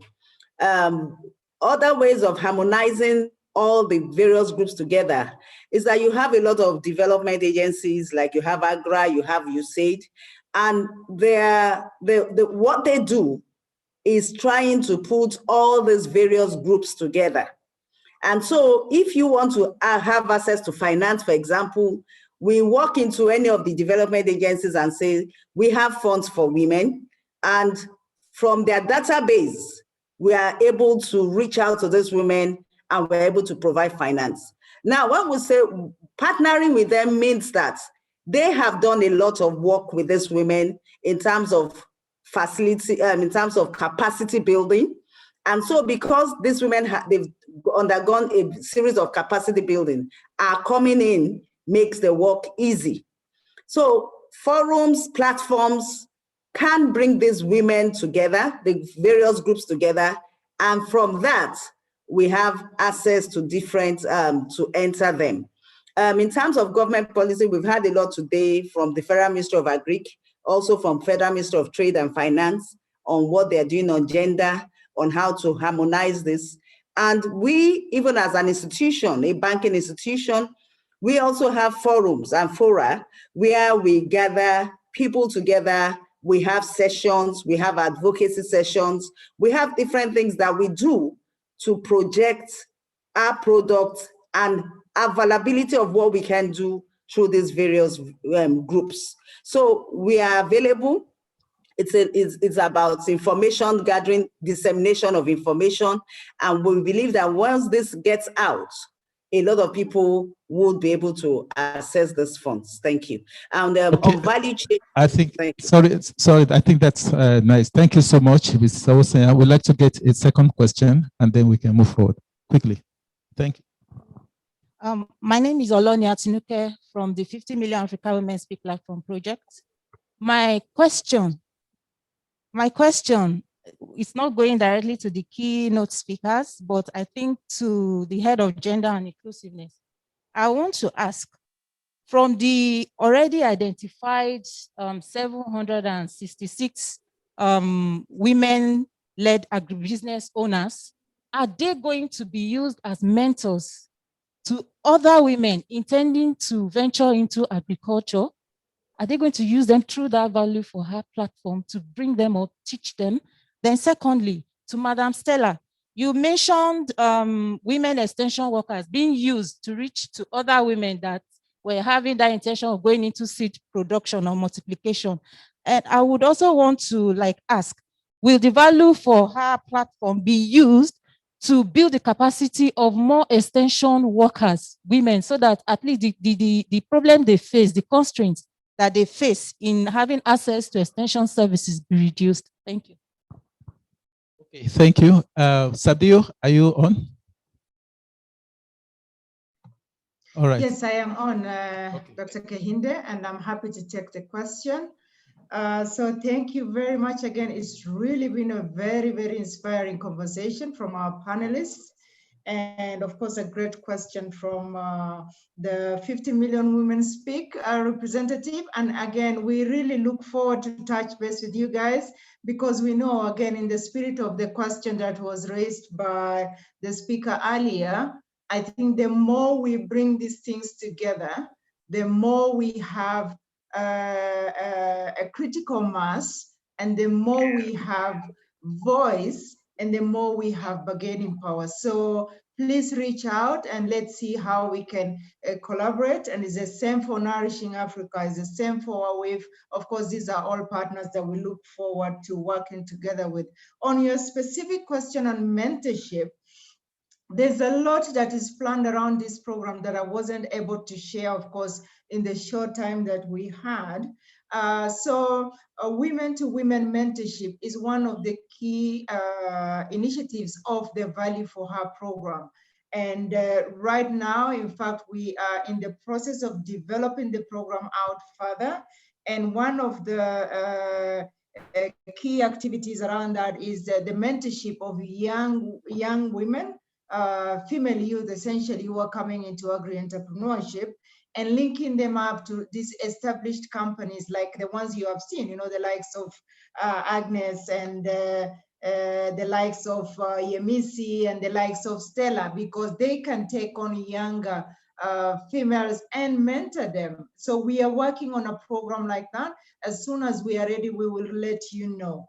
But we are also working on programs around supply chains that connect smallholder farmers who are females and also males, of course, to companies that are women-led, because again, we know that the interface between women and women is one of the best channels for disseminating information, for facilitating adoption, and also really for transfer of knowledge and experience, and also the boosting of confidence and capabilities. So this is very, very important, and it is integral to Value for Her program. Thank you. Thank you for the question. Over. Okay, thank you so much, Sabio. I'll go to Mrs. Stella Thomas just quickly. 1 minute, please. Okay, thank you for the question. I believe from what Sofido just said to us, it's going to be all inclusive. Already in in Niger, the government is training more extension workers for women, but I believe that the Value for Her is going to take all these things together. So okay. Thank you so much. Sorry, we have questions from the platform, so I think we can take one or two. So Can you? Wow, this is a long one. Farm Crowdy on Agritech organization is working to support women farmers and women smallholder farmers in agribusiness through structured financing, but we can do more and reach more with collaboration and partnership and access funding and grants portfolio targeted for women and agri. Is there a network that VALUE4HER will be putting in place to collaborate with organizations like Farm Crowdy for wide impact? Sabio, that's back to you. Thank you. Yes, thank you very much, Dr. Kahinde, and of course to the person who asked the question. Again, VALUE4HER is also it's about partnerships. And we are drawing up a partnerships agreement script right now, and very soon you'll see us rolling out. So again, my call to all the partners is, please join us. We're looking for partners on the market side. We're looking for partners on financing side. We're looking for partners to enlist partners on the technical assistance side, and of course, generally partners on the advocacy side. So again, please write to us, and we will put our addresses in the chat. Write to us, and we are really happy and opening up the platform for partnerships as soon as we have the instruments in place for partnership. Which is really something that we are open to do already right away. Okay. Thank you very much. Thank you, Sabio. Now, if you look at your watch, you will see that we are really out of time. So I'm going to apologize, to all who have questions, but we are not able to trade. As we said, please put your questions on the platform, and we will be responding to that. And we also can keep a few of those questions for connecting with you later. Thank you so much. So, in the interest of time, I'm just going to hand over the next session, which I already introduced to you, to the moderator, for that session. So it's my pleasure now to please request their sister Adina Adiza Yaro. Adiza Yaro, are you here? Okay, all right. So I'm going to please request you to please quickly take us through your session. All right. Probably also maybe leave you to do a bit of the introduction. Thank you so much. Please, can we put our hands together for Adiza? Thank you very much, Dr. Kahinde. My name is Adiza Yaro. I work for East West Seed International in Nigeria. I operate as the business development manager for East West Seed in Nigeria. Basically, East West Seed is a tropical seed company into vegetable breeding. We operate in over 60 countries in the world, just to keep it short. So with me here, I have 4 speakers. One is online, and with me, I have 3. This session has to do with women networks and organization leaders. So I'll go ahead to introduce the speakers, and then I have a brief rundown of how the session will be. Online, we have Ife Umana. She is the program lead for Nourish Africa. She also oversees ICT and partnerships for the organization. She has international experience in gender, maternal and adolescent health, nutrition, as well as newborns and adolescents' health. She has a degree in international relations, sociology, gender, transformation from the University of Cape Town, South Africa. And she holds a master's in international development from the University of Warwick, UK. Please put a round of applause for our online guests. The second panelist is Ajibike Saratu. She is a serial entrepreneur, a leader of women and administration par excellence. She's presently the country team lead for the 50 Million African Women Speak Platform project, a project of African Development Bank under ECOWAS and the Federal Ministry of Women Affairs. She is the deputy women leader of the FCT chapter of the National Association of Nigerian Traders. She has over 10,000 women spread over 40 markets and plazas in FCT. She serves on the board of several great organizations. Please, a warm round of applause for Ajebike Saratu. Right.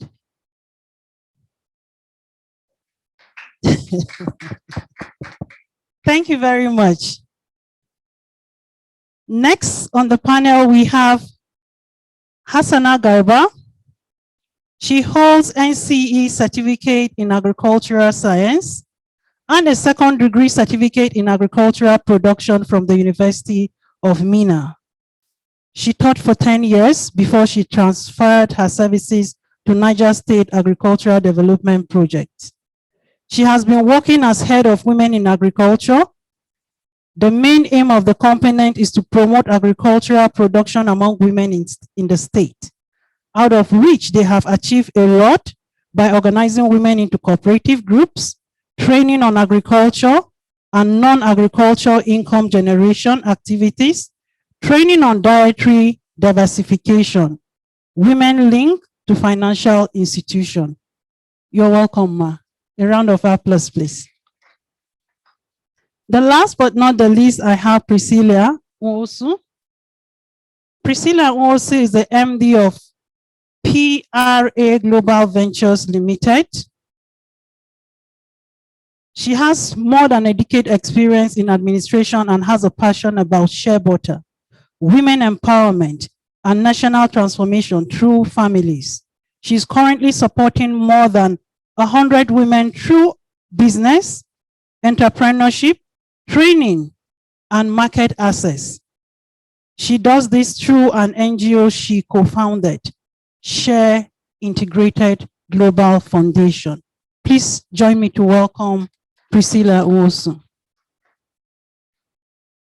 So for this session, the overall objective of this panel is to highlight the role of women organizations in building collective capital for women and being the women of voice.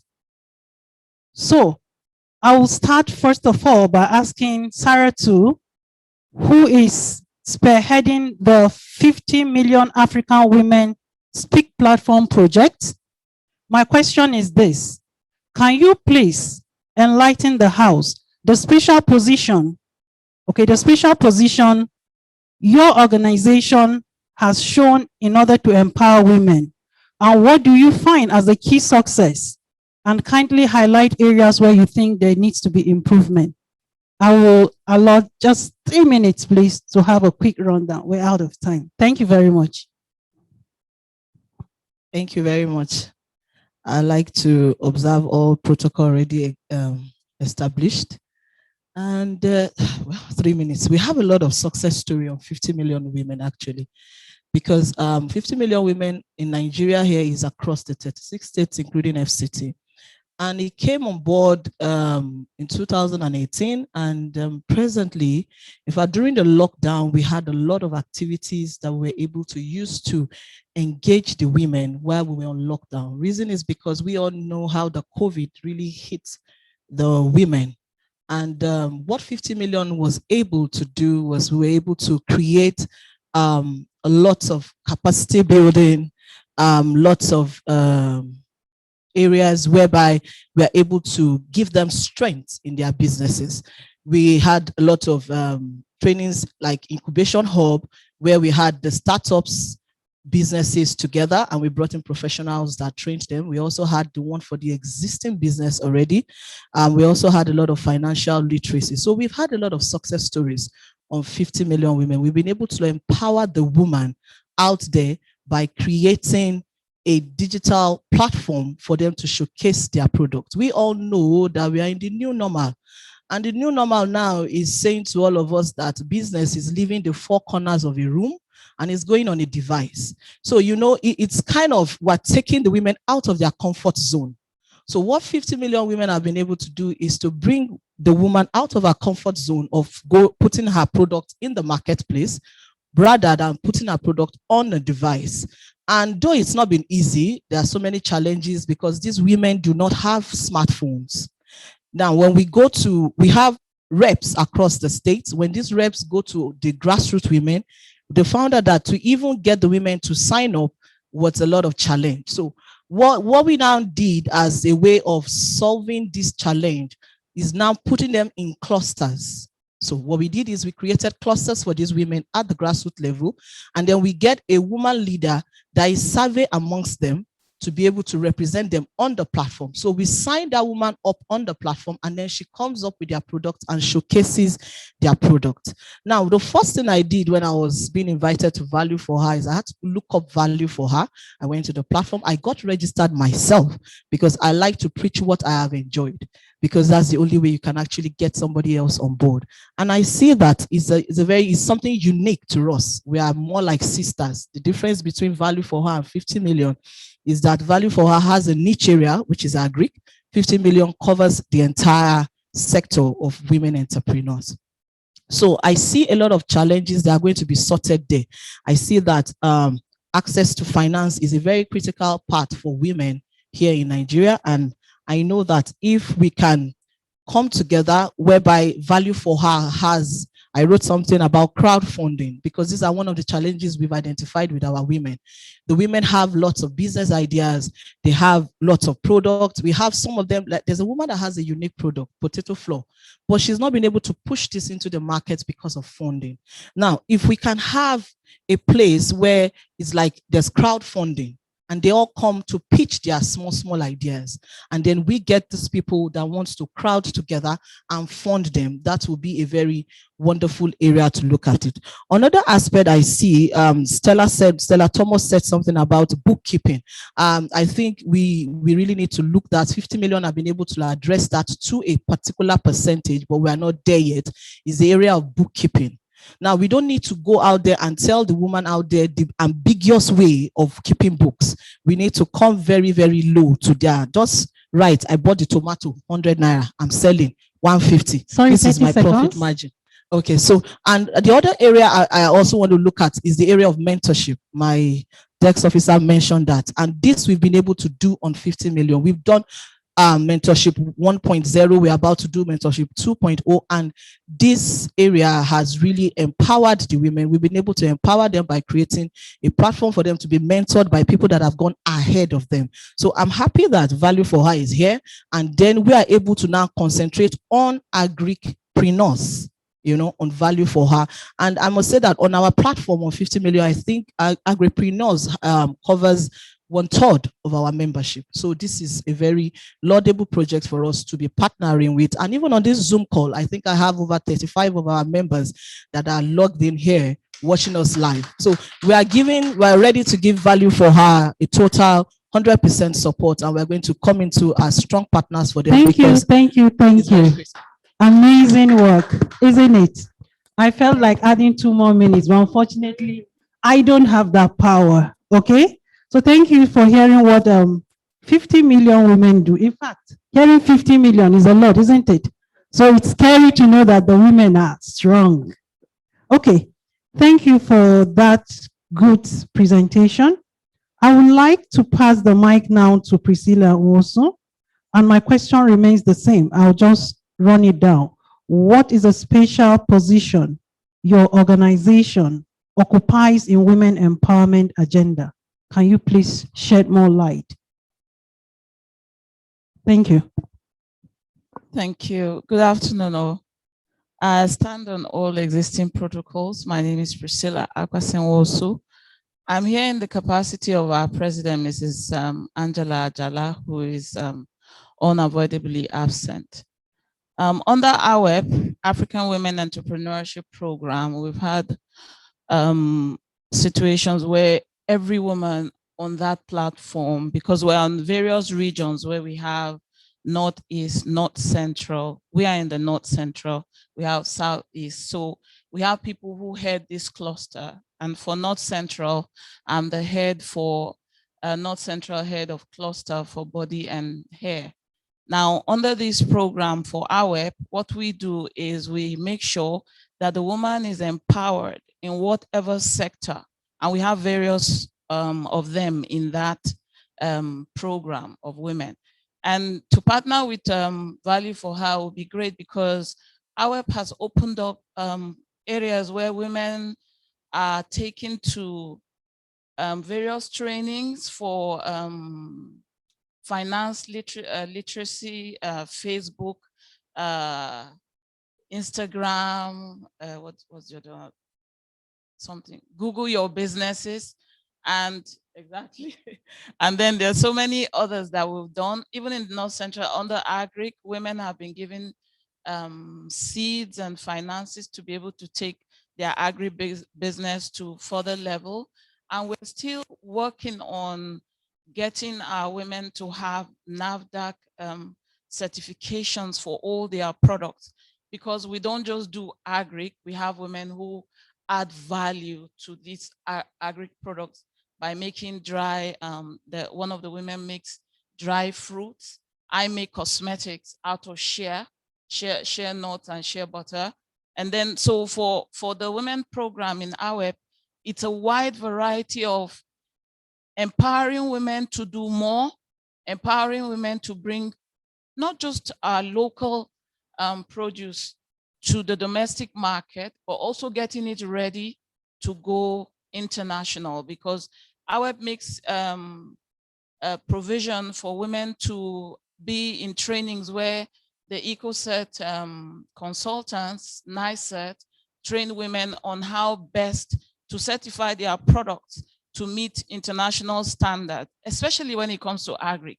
We know that the foreigners will want to know that the traceability of how all these agri products came about, the quantity of fertilizer or what type of fertilizer was used on what agri products. So we have a lot going on. Even this year, we have trainings already taking place. We have trainings for the women on accounting, so that the women have this idea of how to put the books together. Thank you.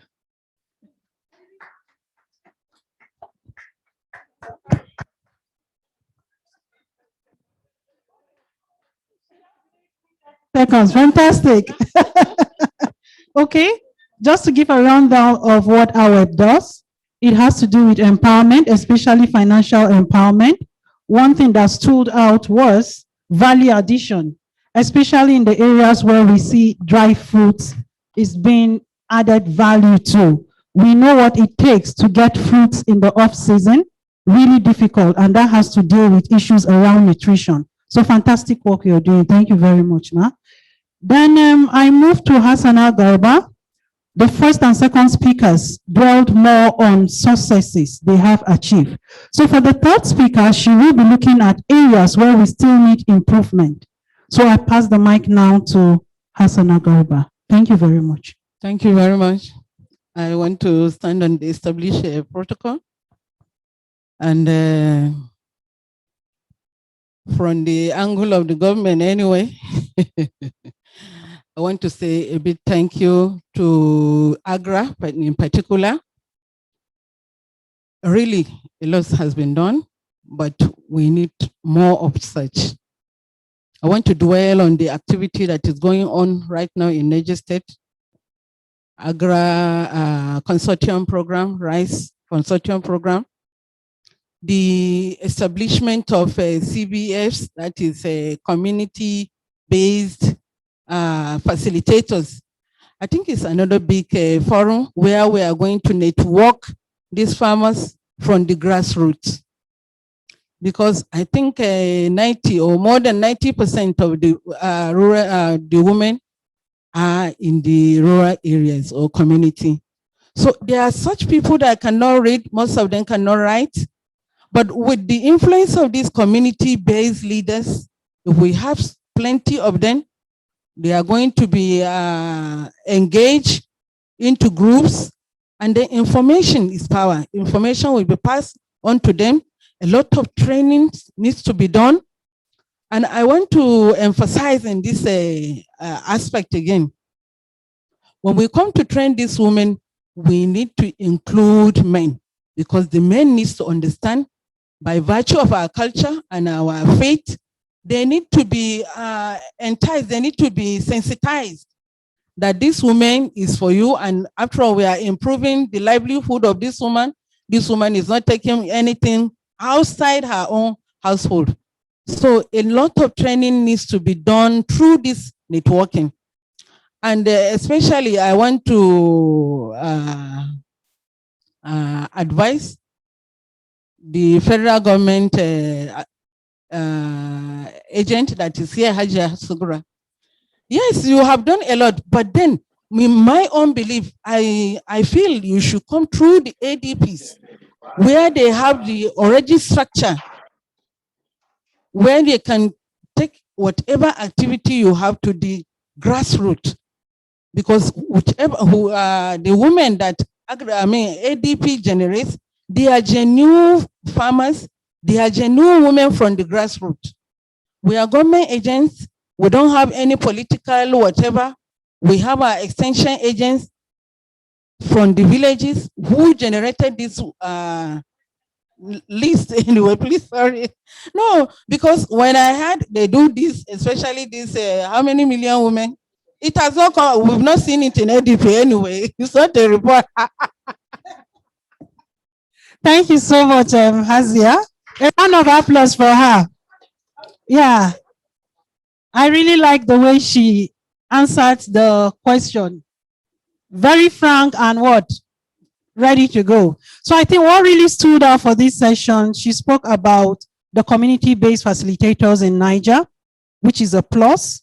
And one thing that stood out, she said there's always a room for improvement, meaning we can do more. And another thing she mentioned is men inclusion. Because most of the times when we speak about gender, we tend to leave the men outside, but they really need to understand how issues are being run, and then women are able to sail in easily. Thank you very much once again, Hajia Hassana. So the last on the panel is Ify, who is online. I just want to ask quickly, how would Sahel Consulting and Pola play a role in increasing the space of women in agribusiness? Thank you. Thank you very much. And thank you to Agra for this important event. I'm here representing Indidi Umweli, who couldn't make it today. So I'm going to quickly discuss Sahel Consulting and Nourishing Africa, but I won't be able to speak on Pola. In terms of Sahel Consulting, there are many ways in which they're trying to address the issue of the gender gap in agriculture. There are a few projects, including the NDDP project, which aimed at incorporating women into the formal dairy value chain in Nigeria. That was a successful pilot phase, which has now scaled into the Aldin, which is the Advancing Local Dairy Development Program in Nigeria, where across various states across the nation, we are integrating women into the formal dairy value chains to ensure that not only are they not only working in the informal markets, but they're able to build a sustainable business through their access to dairy. Within Nourishing Africa, which is a digital platform for agripreneurs from farm to fork, we work to ensure that entrepreneurs are able to have access to resources, data, and information as it relates to their business. For us, we've seen that when it comes to women and youth in particular, they really, really struggle to access multiple components, not just financing, but it's understanding branding within agriculture, understanding access to markets, and being linked to those who can provide technical support, who can provide mentorship. And through that, that's what we've been doing. We are very excited that this year we launched the Nourishing Africa Entrepreneur Support Program, because through this COVID-19 pandemic, we really saw that women and youth in particular were really struggling to keep their businesses alive due to various components, whether it's the pandemic or even internal. So what we did is create a program that will help train 2,000 entrepreneurs. 70% of them are women. And we will then, after training them into ensuring that their businesses can be revamped or grow as a result, we then link them to either funding directly through our partners at Sterling Bank and other financial institutions. And we're also providing small grants to these businesses, as well as continuous support thereafter for 2 years and onwards. And the idea of it is all to ensure that through supporting and providing that technical or the hand-holding or even just technical expertise to these women and to their businesses, we will see growth where we've often seen a lag. Thank you.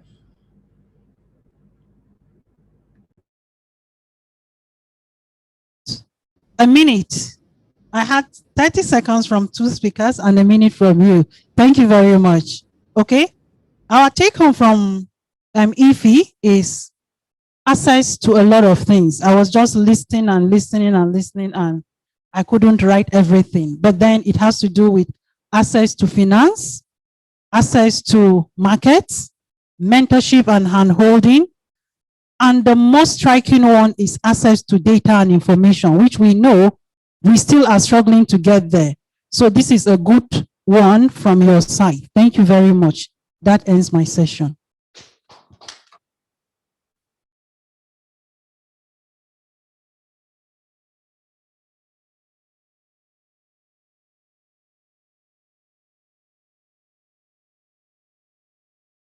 Very much, Adiza. I think that's a wonderful session. Can you please help me put together your hands for all the moderators? Yes, I think we're glad that you saved us time, and we would not squander that moment, because we like us to get to finish this very quickly. So what we'll do now is just quickly go to question and answer session for this, panel session. So I'm going to start with you, Ma, because you had a question before we couldn't take. Is there any other one in the room? All right.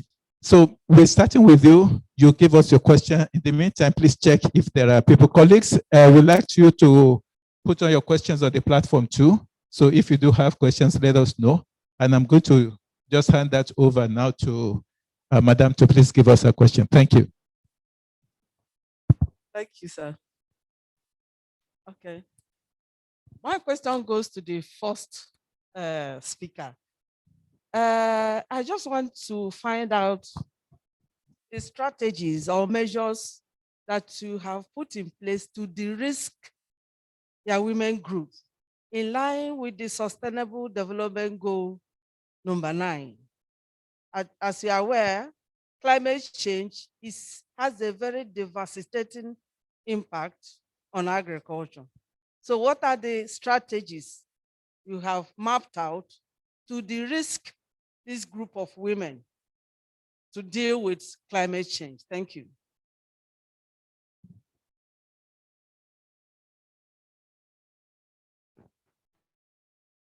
My name is Ifeoma Anyanwu. I'm the head, Gender, Federal Ministry of Agriculture and Rural Development. Thank you. Okay, all right.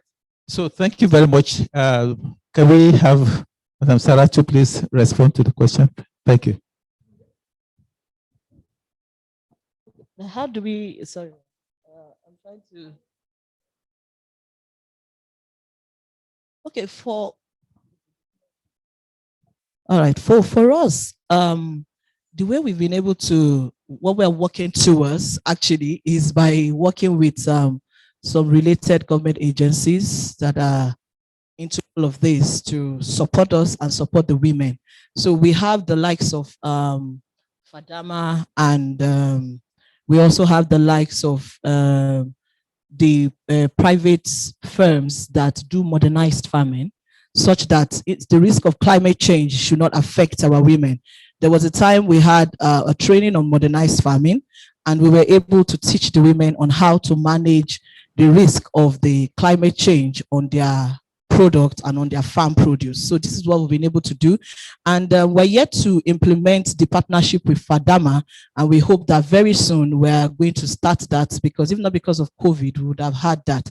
So these are the steps we are taking on 50 million women to be able to address that part of the risk against their farm produce and their businesses. Yes.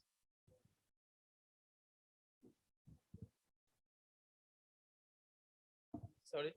All right. Okay. Thank you very much.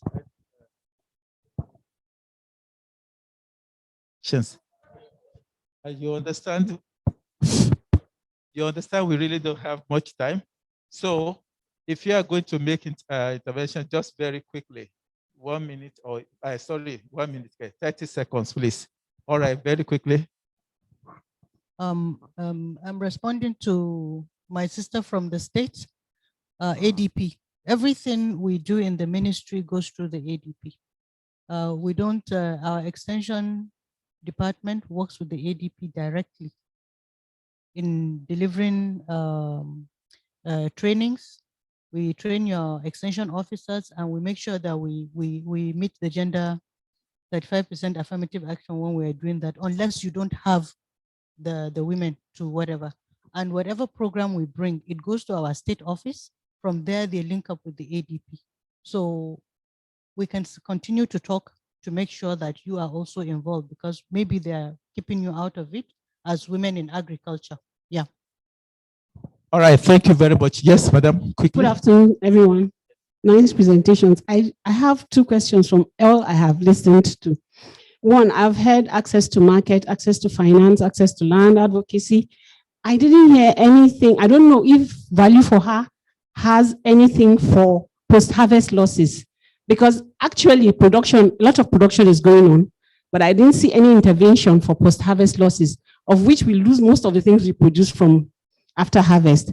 Secondly, okay, sir. No, it's just like the template for financial management. If you could make very, very easy for the rural woman, because the rural woman actually doesn't know ABCD. But if there's a template and they can fill out, it will make it easier for them. Thank you. Okay. All right, thank you for the question on the post-harvest. Like we all said, different programs here have different objectives. They have different activities along the value chain. I'm not sure there's anybody that will put something in place and will not consider post-harvest, because this is an area, post-harvest and agro-processing, this is an area where you find a lot of women. And then for us to actually handle, talking about quality, talking about drying, handling generally is in that section. And for us as Agra, we actually have activities around that across the value chain that we actually handle to make sure there's quality, even checking for aflatoxin and all that. So it's a very critical area in agricultural production and processing. Thank you very much.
So, hello.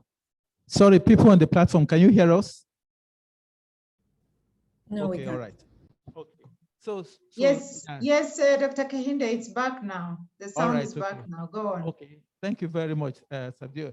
So we're rounding up now, and I really want to appreciate all your patience that you have had, for us up to this time. I don't know, we scheduled a time for question and answer on the VALUE4HER platform. Is there anybody who has any question you haven't on VALUE4HER platform that you would like to clarify? All right. So if you don't have, is there anyone on the platform? No. Okay, sorry. There's a hand there. Mrs. Farcio, Agnes, is that a legacy hand or you have? Hello, Dr. Agnes Farcio. Is that a legacy hand? Okay, it's called so. Oh, okay, all right. So, okay, thank you very much. Now, so let's give ourselves a big round of applause, Yeah, we really, really want to thank you for your time.